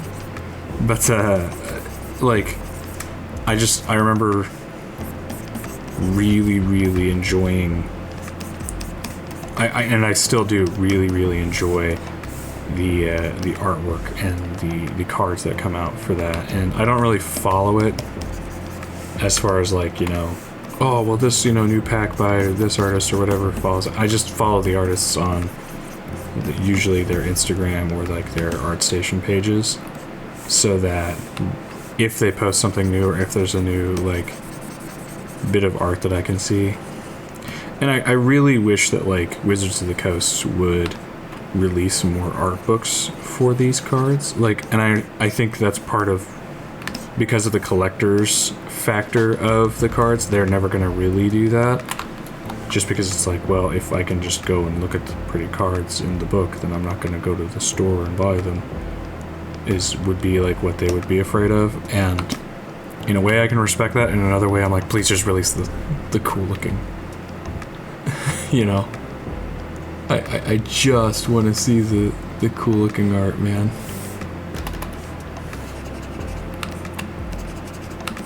It's some like really awesome fantasy stuff, especially like with some of them, like with what I really like about Jesper Estring's stuff is like he has a way of making things look like commonplace, even if they're fantastical. And I think it's partially the way that he paints with a level of realism, but it's also a way that he like poses and kind of understands the characters and understands like in general kind of some of the personification of objects or items or races or things that maybe don't exist in our world. And the way that he kind of almost humanizes them, I think, is really, really special and interesting. And I wish I had that ability. That's something that I would love to try to emulate. He's got a course on Domestika that's pretty good. It's pretty much just Jesper Estring painting. He doesn't really go over like too much of his illustration well, he goes over a little bit, but like I remember watching it and just being like enamored with watching him sketch, because his sketches are very, very loose but lively. Like they've got life in them. More so than like what I've seen from other sketches or other works by fantasy artists where everything has to, you know, there's like an order and like, you know, the anatomy and all that. And it's like sometimes they can get very, very rigid if they're trying to make something seem realistic or real. Whereas like he's very, very, it's a world that he kind of lives in. So everything's very natural and easy to him. Well, at least that's how it looks like in his sketches. I'm sure he has his bad days.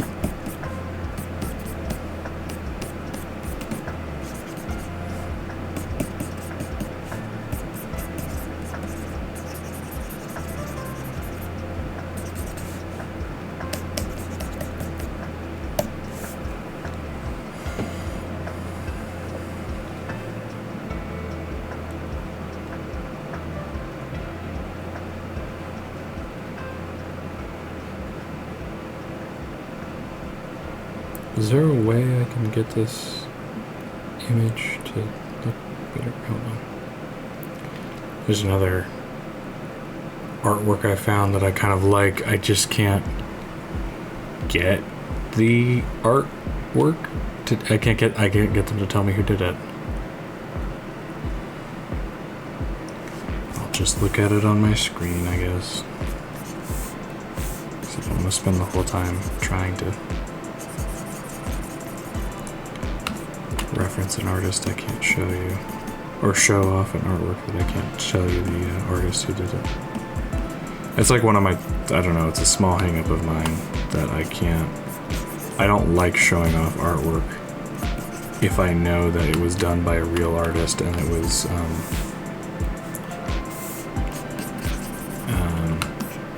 you know, somebody worked hard on it. I don't want to like just like pop it up without giving them due credit.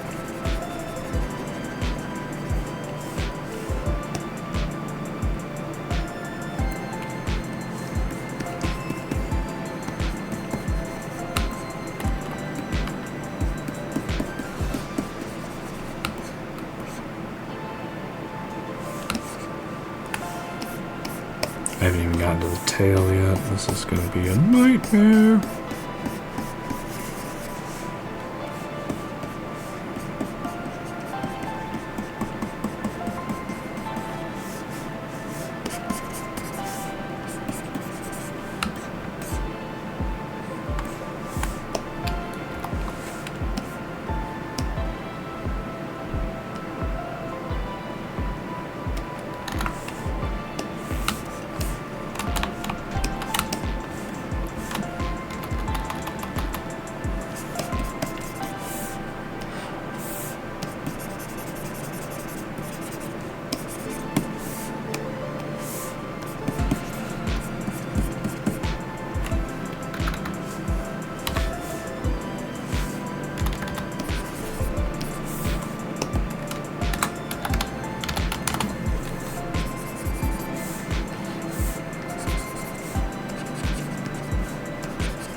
I think it's funny because this piece has been so much of me going back and forth whether I like it or not. Like, I feel like the entire process has been me just going back and forth like, oh, I like it, I hate it, I like it, I hate it, I like it, I hate it. And now we're back to the I hate it stage. And I just gotta pull through and get it, you know, back to like where I like it again. And I don't know. It's just, it's not singing to me. I can't explain why, but it's something that like I kind of have to there's a certain level where I have to feel like it makes sense and it looks good. And I haven't really felt that yet, so I'm a little bit miffed that hasn't happened.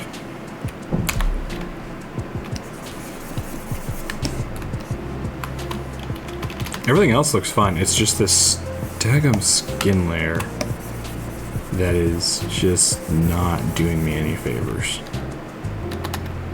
And it's funny because usually I can paint the skin fairly easy because it's like, it's humanoid. But like, I don't know, like between the angles and just the way that this skin seems to me, like the scales and such, like everything just kind of feels like off to me for some reason. I don't know why. And it's bugging me, and it's annoying, and I hate it.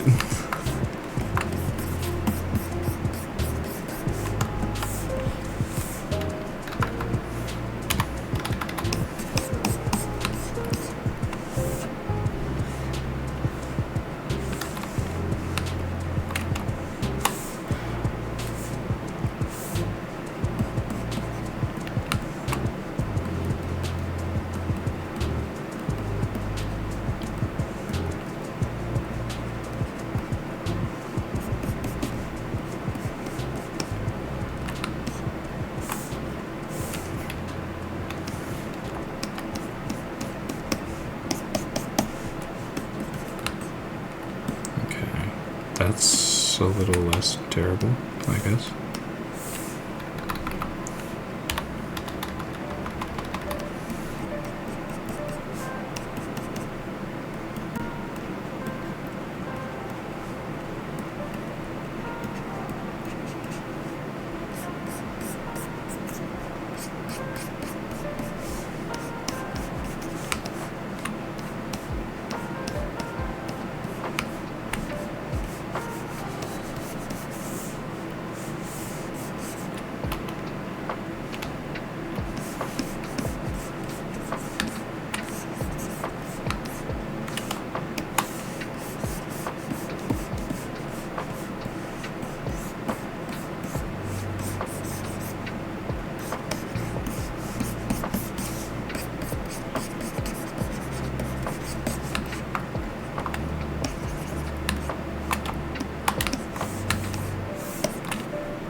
I don't understand why dragons don't have ears. Like, I get the concept, I understand that, like, they're, like, basically great big lizards with wings, but why don't they have ears? Okay? I don't understand. Why don't they have ears? They can have ears. What kind of other fantasy things that have ears that are based on other things? Like mermaids. Mermaids are based off of fish. Fish don't have ears, and you don't see any earless mermaids walking around. Swimming around, sorry. Like, what the heck? I don't know, like, when I was designing this character, I think there was a sketch where I had ears, and they're like, yeah, just get rid of the ears and it's perfect. I'm like, what do I gotta get rid of the ears for? And they're like, well, DragonBorn don't have ears. I'm like, okay, like, the tails argument, I can kind of see, sort of, not really, but whatever, as far as whether they have tails or not. But ears? Really? They don't have ears? And I looked it up and yeah, they didn't have any ears. Like, nobody was, like, supporting me on that one. And I was just like, but why? Why would they not have ears? And they're like, well, it's like lizards. It blows my mind that, I don't know, fantasy anatomy is always just kind of like fun to me, like, to think about, because I'm a character designer and I'm used to thinking about, like, you know, how certain races would wear pants, or races would wear shoes, or you know, do certain things, and how culture and life would look different for them. And that's, like, really cool. But on the other hand, it's also like, you know, sometimes things just are absurd if you really sit down to think about them. And that's like, I mean, part of the escapism and the fun of these worlds, but also, like, and hear me out, what if you were a Dragonborn and you had to wear glasses? Right? Okay, so let's say we had to have glasses. So what, like, do I go in and, like, do you wear them, like, kind of here? And then the nose piece is just really long, and then, but then, like, where does the earpiece go? Because it's like, yeah, you could, like, hook it all the way back here, but I feel like that's kind of gonna get in the way. So do you have, like, those spectacle ones where they just, like, notch onto the nose, and then you get a little, like, well, then you look like, you know, it's Professor or something. Or, like, a really snobby opera goer. Like, I don't know, like, and the heads are kind of, like, weird, too, because, like, you know, their eyes are, like, here, you know, at best, but they're still almost on the sides of the heads, rather than, you know, in front, like a human's head.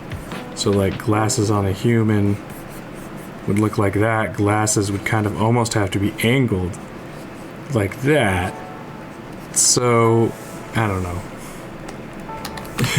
It's problems like this that keep me up at night.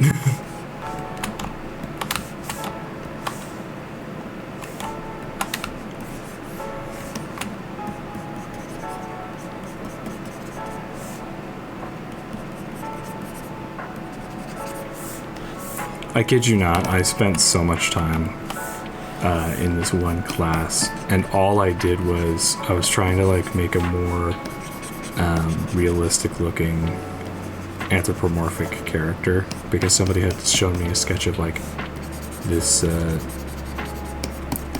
think it was a rabbit folk kind of character or something, but it was more human than rabbit. But I was like, well, if you're gonna do that, like, you gotta do more than just have ears. And they're like, what are you talking about? I'm like, well, you gotta have, like, other attributes of the rabbit shown. And they're like, what, like their teeth? And I'm like, no, like, not like that per se. Like, think about, like, their legs and, like, how the legs work, because the legs of the rabbit are different. And they're like, I'm not following. So I sat there in class, because, you know, we couldn't continue the conversation. And I spent this whole time figuring out how, like, you would merge animal and human anatomy to try to show them, and then, like, by the time I finished, like, they had already moved on, and they were like, yeah, okay, cool, whatever, freak. Like, this is important! You don't understand! And just, like, it turned into that guy. And it was funny, because, like, I found those sketches recently. I was just like, oh my goodness, what was there, like, nothing else to do? But I still will find my brain kind of, like, chasing those, you know, those rabbit holes, if you will, down the character creative process when I'm working with fantasy characters, or characters with, like, interesting different attributes than what is, you know, considered normal, so that when I'm drawing or painting them, I can have a more realistic, you know, approach to them. Or I can just, you know, be annoying with my accuracy or inaccuracy, because sometimes it just doesn't matter. Sometimes it's just, okay, this thing looks cool, accept that and just move on. It's cool to look at, it doesn't have to be accurate.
Purple is slowly becoming my least favorite color of all time. That's where we're at. Like, I'm just like, I don't know why, but for some reason this color has just rejected me. Like, I can't feel good about any decision I make for some reason when it comes to this color, and there's a part of me that is slowly just becoming more and more enraged by the fact that I can't get this to work. And I might have to delete it and start over, but I don't think that's going to help anything.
I'm gonna have to pick some good music to listen on this one because, like, I keep catching myself. It's like, you have not talked for 10 minutes. And I'm like, oh. I'm sorry, I'm trying. I'm also trying to get this freaking dragon to look good, and it's hard. I can't get it. It's not cooperating with me.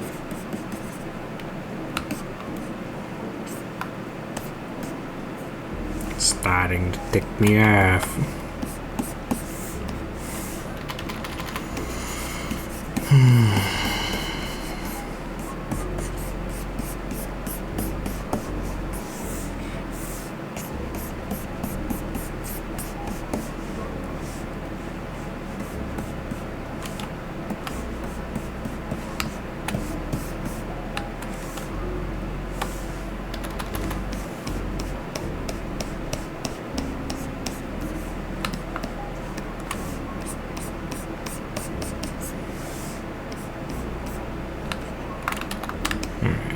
Now let's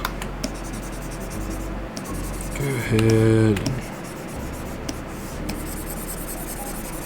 some of this, maybe. There we go.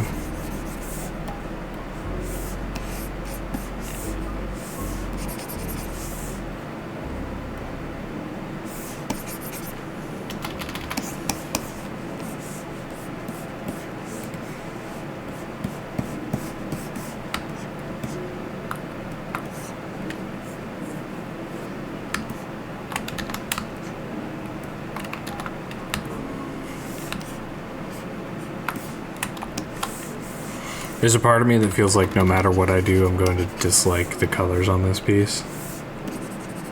And there's like this shy optimist that's like, but it could be really good if you just try this. And so I've been trying to listen to that voice more than the other one.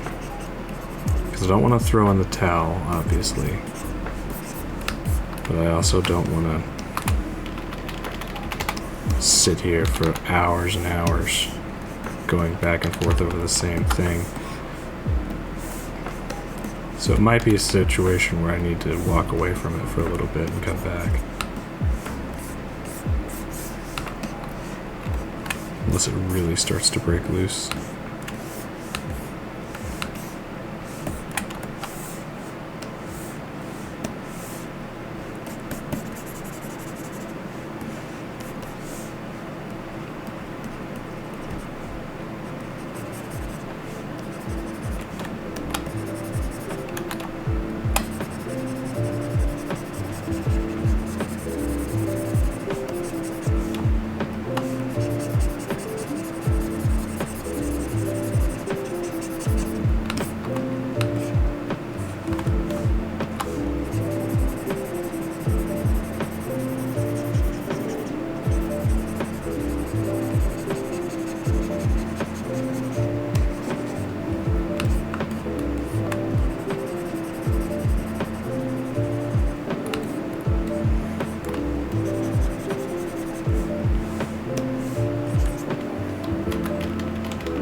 take a minute. I'm gonna walk away. I'm gonna come back and see if I still dislike this. I'm liking it better, but I don't want to go down the same path, but I'm gonna that I have before where I just overwork it. So I'm gonna step away for a minute or two and then I'll come back to this. Okay, so I actually did a couple of things while I was out. One of them being is I took a nap. Another being I actually ate something. So now I feel like I can take on the entire world, not just the color purple.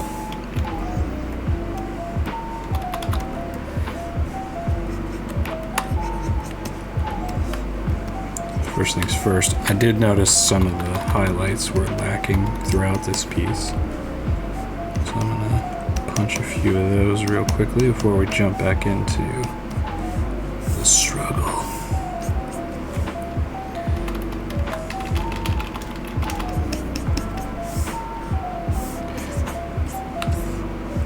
I try to keep these videos as seamless as possible. But yeah, no, that was really starting to get to me, and I don't know why, but like it was probably because I got up early and it's the weekend and I started work, like work, not like this kind of work, and I did that for a couple hours and then I sat down to do this. So I immediately turned around and did this. So I should have taken a break in between those two activities.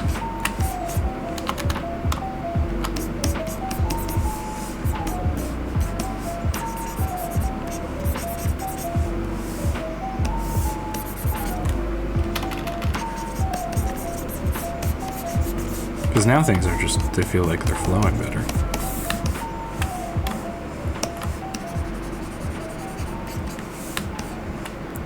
And I'm not like a big like, oh, the energies, you know, or the vibes are where they need to be for me to draw. That's not really the case for me. When I was in college, that was something that I kind of ran into. I had a lot of friends that were, you know, they're like, oh, I just, you know, I don't really feel like, you know, doing this, or I don't really feel inspired by this piece anymore. And I didn't really understand or get that then, because for me it was like, you have an assignment, you have a deadline, and you have a drawing or a painting due. Like, you know, what more do you need? Because I wasn't really somebody who like worked with passion per se. And there's a couple of reasons for that, and I'd like to get into that, and I might need to make an origins video for that, because like there's a whole thing about how I learned how to draw and how I taught myself for several years. But there's a lot to unpack there, but one of the main things that we can take away from that was like, I was not very much into the idea of like passion wasn't fuel for me. It wasn't about me being excited about the piece or me loving the idea or anything like that. It was just me working, and it was a very cold way of creation and cold way of working. But it did get a lot of the job done, and that was the thing. That was the point for me at that time, was to get, you know, projects done and to get feedback and to learn where I was lacking from actual artists and not just, you know, from myself, because up to that point I was self-taught. And there's some benefit to that. There's also some definite negatives to that. So I've been trying to be a little bit more aware of that in my own life, about how, you know, and when I should take breaks, or when I'm getting too obsessive about a project, and when I need to figure out a new option or a new angle. So walking away from a project, I would say, is, you know, not something that I like to do, but it's sometimes necessary to do in order to make that project actually look like something good. And yeah, it's like, especially like if you need to take a nap, take a nap. If you need to, you know, take a moment and get a bite to eat, take a walk or something, then yeah, that's it'll all, you know, help your process when you come back to it. And I think that's the biggest thing, though, is you do have to come back to it.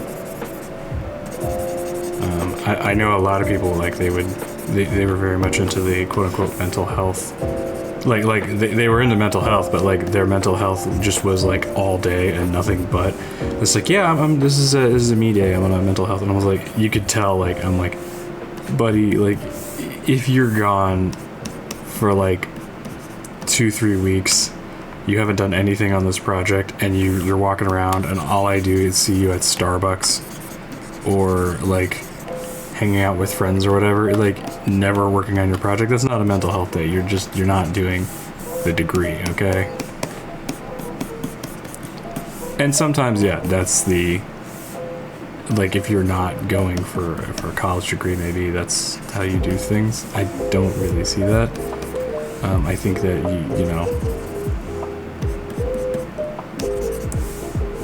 if you leave a project, especially like one that like you've been assigned, or one that, you know, someone's paying you for, like, you need to be able to accomplish that if you want to be a professional artist, or just a professional in general when it comes to the creative field. Like, that's where the balance comes from. It's like, if you want to be creative, you kind of have to set aside some of that, you know, part of you. You have to be able to perform.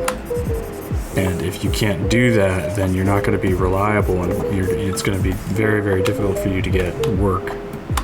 And I'm not saying, oh man, if you're not like 100% stable with, you know, your stuff, you know, your mental health stuff, then you're going to, you know, not make it. That's not what I'm saying at all. I'm just saying the ability to manage that within a certain degree, the ability to say, okay, I feel like garbage, but, you know, I said I was going to get this piece done today, so I'm going to get this piece done today. And then, you know, do that, obviously within a healthy amount of work and life. Then yeah, then that's what you have to do as a professional. If you're just overworking yourself, that's not professional. That's not what I'm talking about at all. I'm not talking about trying to kill yourself to get a piece done for somebody. I'm talking about actually showing up, putting in the hours, doing your best.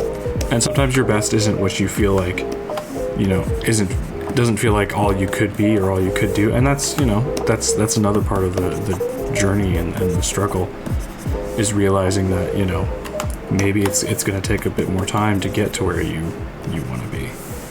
But in the meantime, like, is this the best that you can do in the time that you've been given to complete this piece? Yes, no, okay. And then go from there. And you know, for me personally, like, I've been trying to find healthy ways to kind of exist in that space, while also being productive. And I'm not the best at it. That's why I don't talk about it that much. As far as, like, you know, as it relates to like mental health or whatever, because there's a lot that I think people kind of go through that I don't understand as it relates to mental health. What I do understand is that creativity is difficult to make into kind of a business or a way of making a living, because for a lot of people there's emotions tied to it, creativity and creating. For me, for a really long time, there wasn't.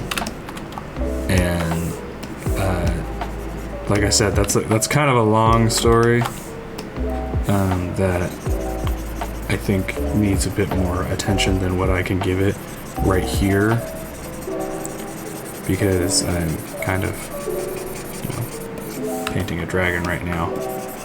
But yeah, that's something that definitely is you know, something that I'm working on, something that I want to get better at, as far as being able to regulate my productivity while also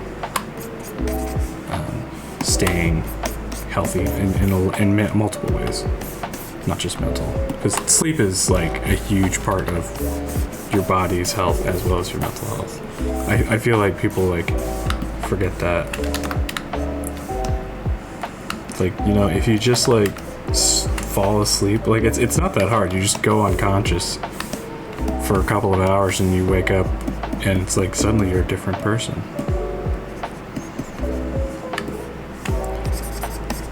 There's some people I've worked with where I'm just like, dude, you need a nap. You're like a toddler. Just take a nap, wake up, and suddenly it's like you'll be a nice person again.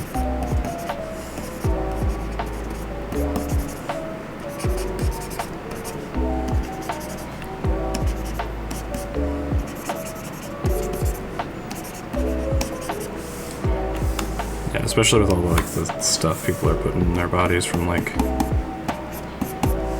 I'm from America, so we have a lot of extra crap in our food, which is totally unnecessary and really unhealthy, but you know, we want that red dye 40 and everything.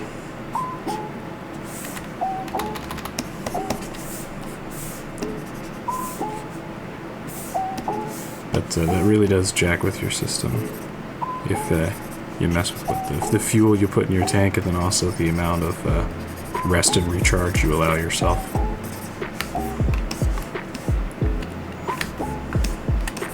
This dragon looks okay. It's not my favorite right now, but whatever.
Just realized my notifications were online. Let me take care of that. There we go.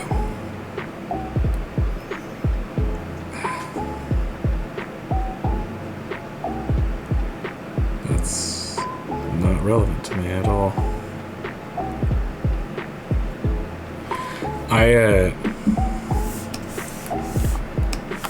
I've become a bit of an eBay fiend recently, and the problem with having eBay on your phone isn't the fact that like you'll look at stuff and like start spending money. It's that they text you constantly.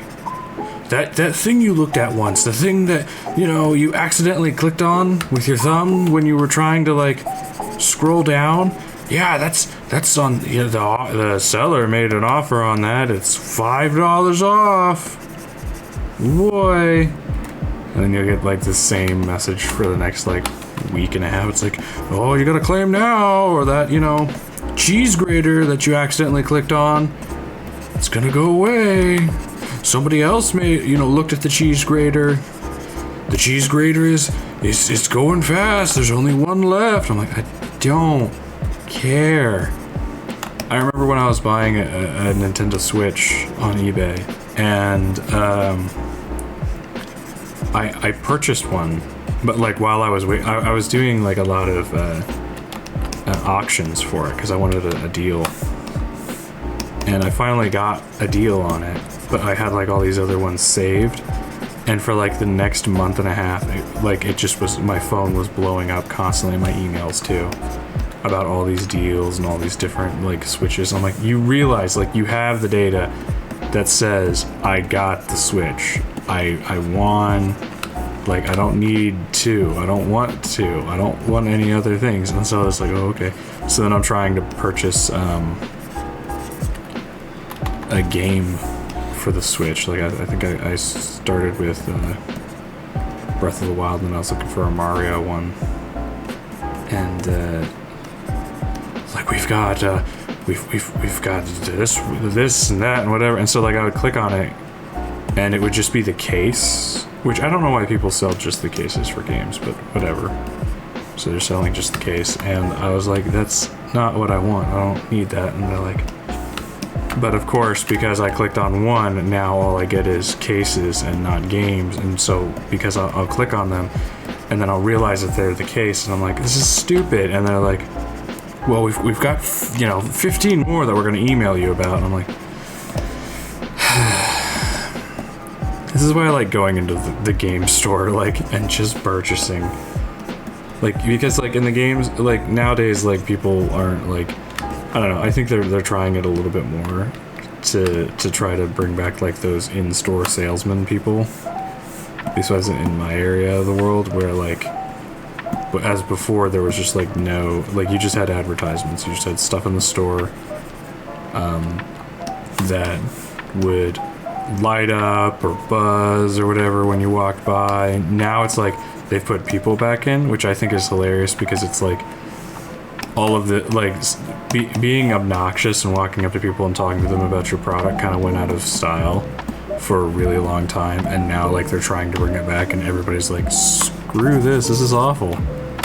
Like, and you can tell the people that are working it are also like not happy that that's what they have to do. And it's just like, it's dumb, and I really kind of hate it. The worst part is, so like in my hometown Walmart, so like I have Spectrum Wi-Fi, we did, I don't know what we have now, but there was at one point a time where we had whatever they were selling. So we would go by and they're like, what Wi-Fi network do you use? And we're like, we have your network, you know. And they'd be like, cool, what does your phone have? And I'm like, no, you don't understand. Like, we already get ads and emails for you. After I say I have your product, you say, right on, man, and you let me walk by. You don't talk to me anymore. That's how that works. I don't know, it's just like, I'm all for human interaction, but that's like anti-human interaction. Like when you're talking to like somebody who's a living billboard. It's the worst. That's a job I don't think I could do. Just standing there and telling people a product to buy and acting like I'm interested in their lives when all I want to do is go home. Plus, like, the job security must be like terrible, because like if you're good at your job and like you sell your product and everybody gets it, well then what? Like, what do you do now? Because either you gotta move now to a different area or a different store or something, or you get fired. Like, that's your best case scenario, is you make enough money and get fired. Or get moved to somewhere else to do the exact same thing. I don't know, like, I've never liked salesmen. I think part of that's why, like, part of the reason that's probably from, like, all those cartoons where, like, there's, like, these, like, skeevy, like, salespeople that always look the same, have like the suit and tie and whatever, and they go to your door and they're just like annoying as crap. You can't get rid of them. And it's like you go out in the real world and they exist and you're like, oh, seriously? It's like, don't you know, like, we've already been warned about you. We don't want whatever you're selling, like, at all, ever. Because, like, it never works. I've never seen somebody go up and be like, yo, I'll have that. No. And even if it does, like, the percentage is way too low for you to be putting people out to bother people. Because that's the thing, nobody's going to Walmart to buy milk and sign up for Wi-Fi networks. Nobody wants to have that conversation. That's not how people work. Especially nowadays, it's just not.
One thing I really like about digital art that I don't think traditional art is as accessible to is texture. Now, and I'm not just talking about texture brushes, I'm talking about like the way that you can get in and really control how big or how small your brush is. You can control where and how much, a lot of aspects of your brush beyond just like what you can, I would say, naturally do with a like a normal pen or pencil. And it's just like it's kind of cool to see that, because with digital art or with traditional art, you can really make some neat textures like on the canvas if you're doing like oil. I had a good friend of mine, like he would always like have like some crazy textures on his piece, and it was always very cool to see, but it wasn't like to the degree that you can get it on traditional art, or I'm sorry, digital art. I keep saying it wrong. So like up here, like all this crunchy detail that's like really minimal as far as like how much I'm actually, like how much accuracy or how many like brush strokes I'm really putting up. But it's like these kind of like small little bits of texture that I just get to add by like pretty much just scribbles. Just really adds to the piece and gives it like some more crunch and detail. The problem with that is if you're like zoomed in like this and constantly painting it, you're gonna lose like most of your like you're gonna not be able to read the entire piece and how it's, that texture or that detail is reading compared to the rest of your artwork or the rest of your character or the rest of the composition. So you kind of have to like balance And that's why like a lot of times I like to zoom in and zoom out. I've got like a mini version of the painting up here that I can see while I work, which is handy as well, so that I can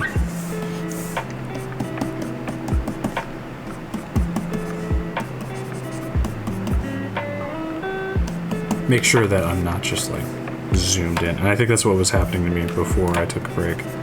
I was very much zoomed in my mind, and then also probably physically on the artwork. Alright, we're getting there.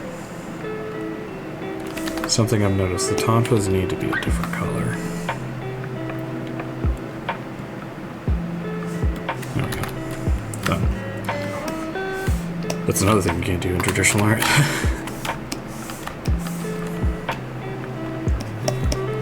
No, I like traditional art, don't get me wrong. There's a lot of things that I enjoy about doing it. Especially like right now where I'm working right now with a lot of different methods in traditional art to help me prepare for making the Witchborn comic.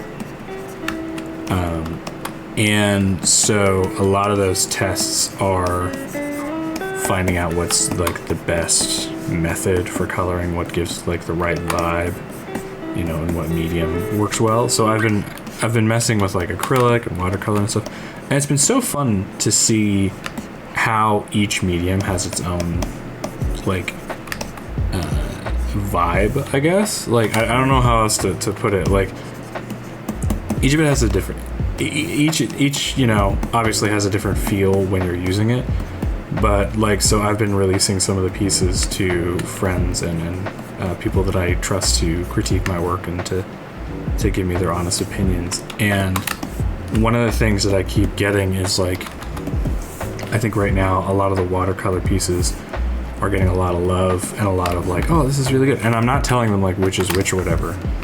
I'm just like, do you like A or do you like B? And they're like, most of the time they're like, yeah, we really like this one. And it's usually, so far it's been just like the watercolor pieces, which is, you know, it's odd to me because like I told them, it's like, you know, don't judge the execution or the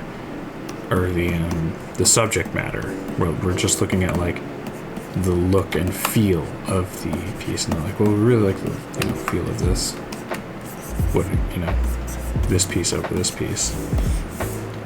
And that's interesting to me because like I was using some acrylic paints, which I don't really love acrylic in practice. Like I don't use acrylic that much, but I was like willing to give it a shot just because I was like, you know, I knew it would be quicker, or it felt like it would be quicker.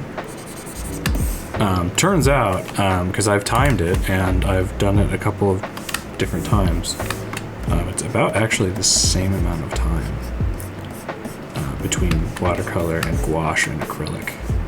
So what I think I'm going to do is I'm going to develop a process where I'm using watercolor and acrylic. So probably acrylic will be used for like backgrounds and like some like certain set pieces, while watercolor is used for like characters and such. So we'll see how that goes. I don't know. It's not like something that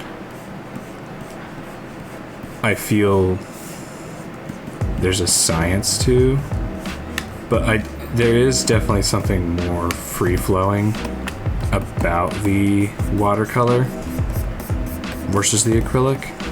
And I think that also translates into like how I use it and how comfortable I am.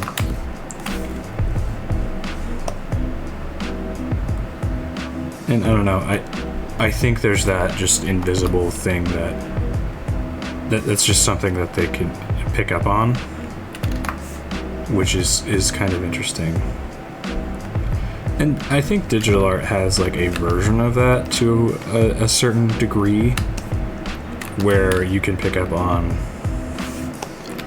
like, oh, well, this artist is probably more used to like traditional stuff, and this artist is more used to like working this way or that way. This artist probably got started on this program or the other, because you can tell like how they work and how what their brush strokes look like, or if they're using more cell shading, or if they're using stuff that looks like, you know, it's more like maybe they got their origins like watching Cartoon Network or anime or something like that, and that's cool. But it's like there is a certain vibe that I don't think can be captured by digital art that traditional art has. And I like I said, I can't really explain it, but that's one of the reasons why I want to work traditionally on the Witchborn comic if I can. I don't know if that's gonna work out. I'm still in like the testing phases as of right now. Unless, of course, like I've released something that says otherwise, because this is recorded way back, and it'll be released in a while. So, yeah, keep your eyes open for probably some really cool paintings. And if you want to see me work on the Witchborn comic and get more official updates, as you know, that are actually up to date, you can become a member of my Patreon.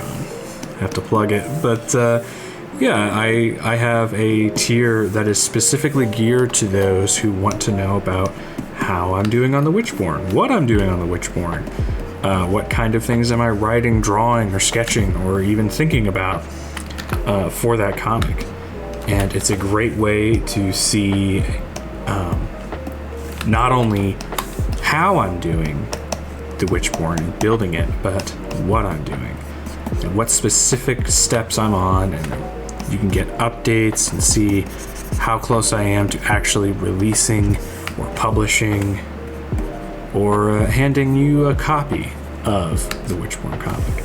At some point, that's the goal. I would love to be in a place where I can hand a physical copy of the Witchborn to somebody who wants to read it and somebody who's excited about it. So if you're excited about that project and you want to see more, go to Armstrong Illy at patreon.com. If you want to support me in other ways, like by getting a commission, that's coffee.com. And under the commissions tab, if you just want to drop a one-time donation or whatever, that's also someplace you can do that. But if you want to support me just by giving me a like, comment, or subscribe here, that's also very cool. I'm always happy to see any of those things. But your support means a lot, and it keeps me making what I like to make, so thank you very much. There's my commercial. I'm getting better at it, but I always feel a little bit dirty every time I do it, just because it's like, yes, I have to plug it because I never plug it, but at the same time, I just like, I don't like being that guy, even though it's that guy's life that I have chosen.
So every time I work on these, I'm usually listening to lo-fi.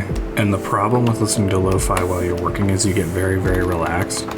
And for me, I guess I just get more quiet. So I need to start listening to heavy metal while I'm working. Just be over here and like, just start talking. I don't know if that would make me talk more or less, but this, yeah, it's like I realize that like essentially like I'll go dead quiet and I'm like, oh, I'm vibing, crap. I need to maybe say something or explain what I'm doing. So what I am doing right now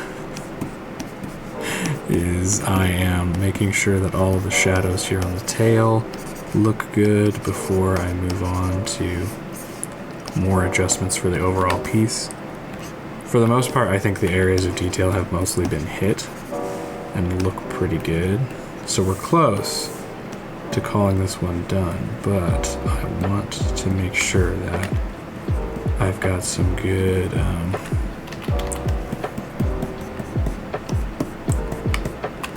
just overall colors in the right area.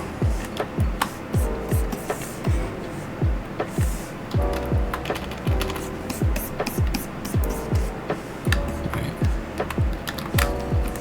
A little more purple, a little less pink.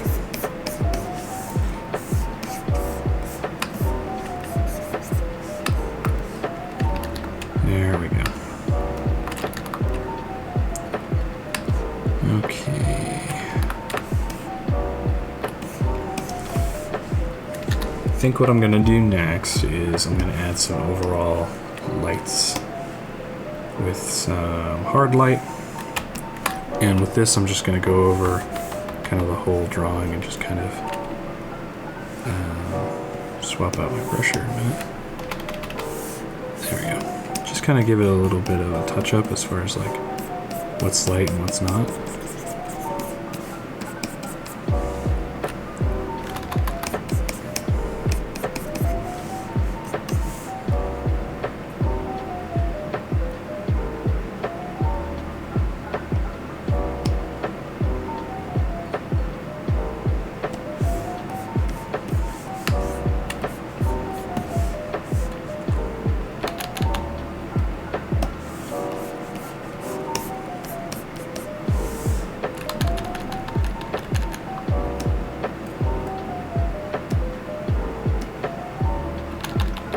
I think I did something wrong here, hold on.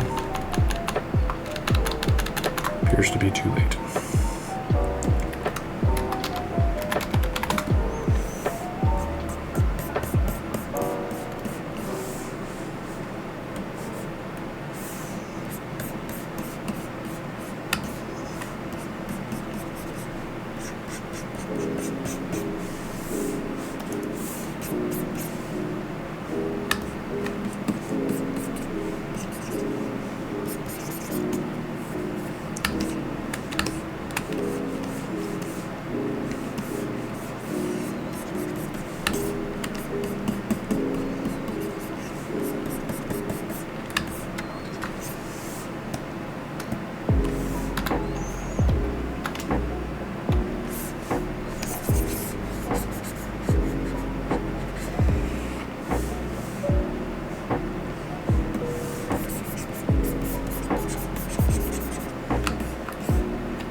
Let's make a second light source, but this one is going to be blue. And I'm going to make this one a lighter color layer.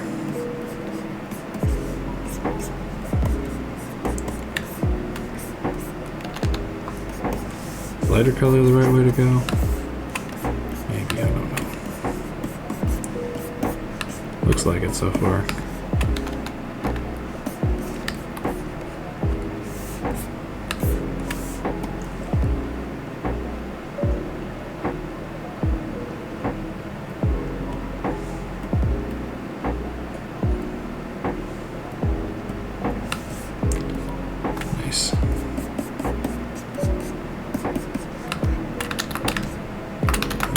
Good. Alright, so now I'm going to do a color dodge layer.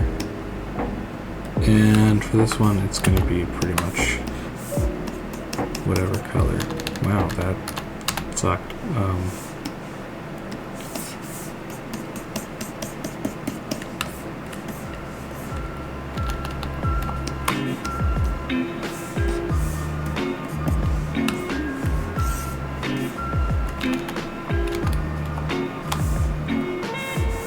Don't love this one so far. The color dodge layer, not the piece. The piece I'm like slowly beginning to accept.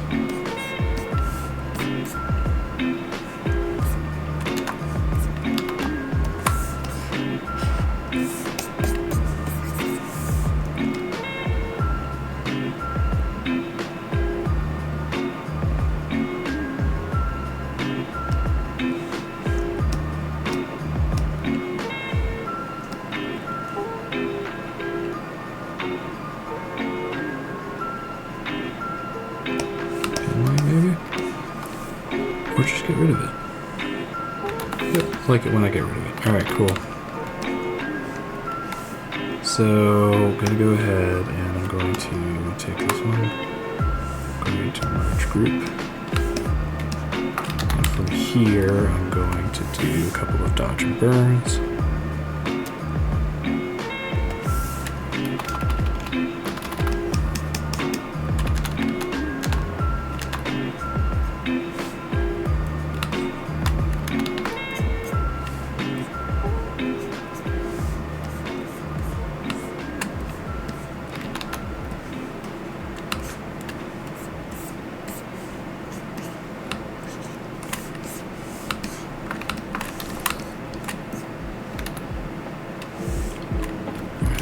Duplicate again, because when in doubt, duplicate. And what I think I'm gonna do is I am going to go ahead to image, auto tone, auto contrast, auto color, and see what that does. I like it without auto color. Go to the gradients, and I'm gonna find a gradient that I like to throw over top of it to kind of unify some of this. It's not quite what I'm looking for. It's closer. Yeah.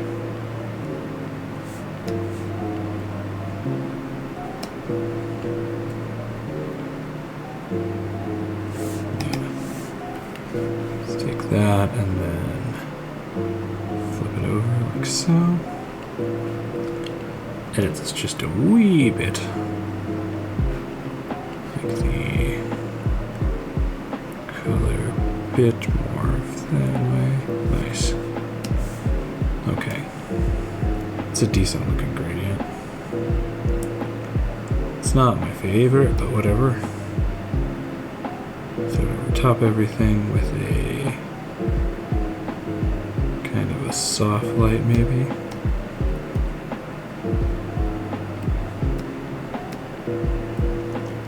Except for it's way too intense.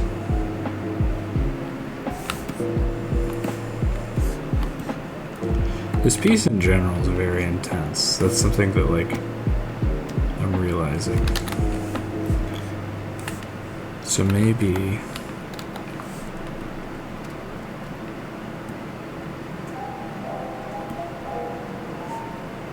some minor adjustments here to kind of even things out.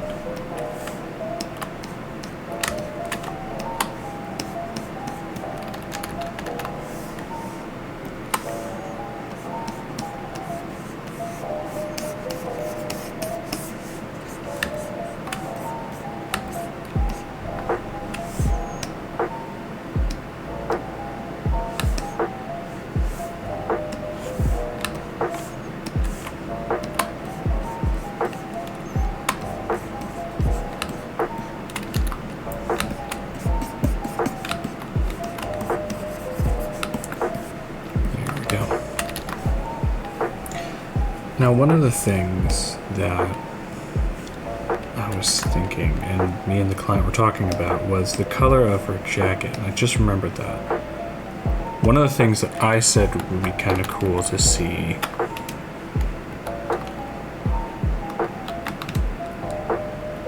There we go. One of the things I was mentioning was essentially it'd be neat to see her jacket in a different color. Specifically, I was thinking red.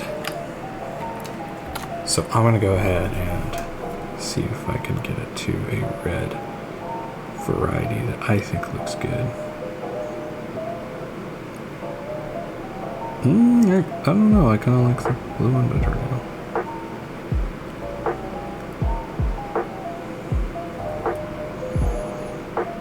I think either would work. I'll ask the client about that. But for now, I'm kind of happy with what I've got here. So let me do some final adjustments here. So we're going to go Control-Alt-Shift-E. Now we have our final. I'm going to go into Image, Auto Tone, Image, Auto Contrast, Image, Auto Color. I'm going to adjust some of the highs and lows here.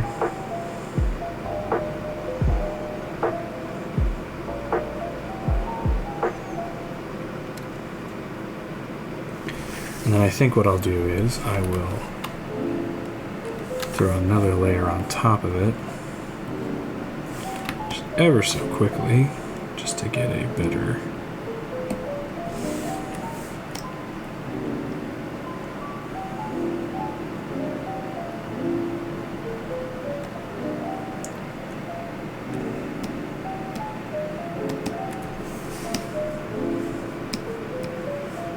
because sometimes throwing a gradient on top of it will give it like a little bit more juice. And then sometimes it'll ruin it completely, so.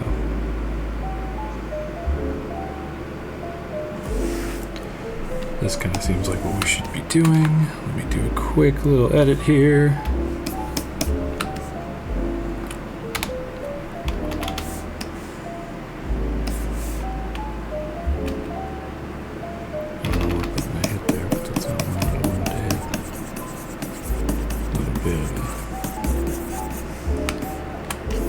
Edit some of this less intense.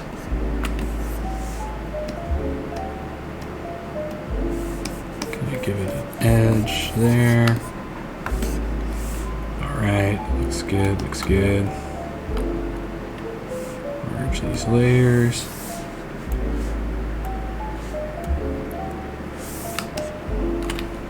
Go here again. Bounce the colors a bit more.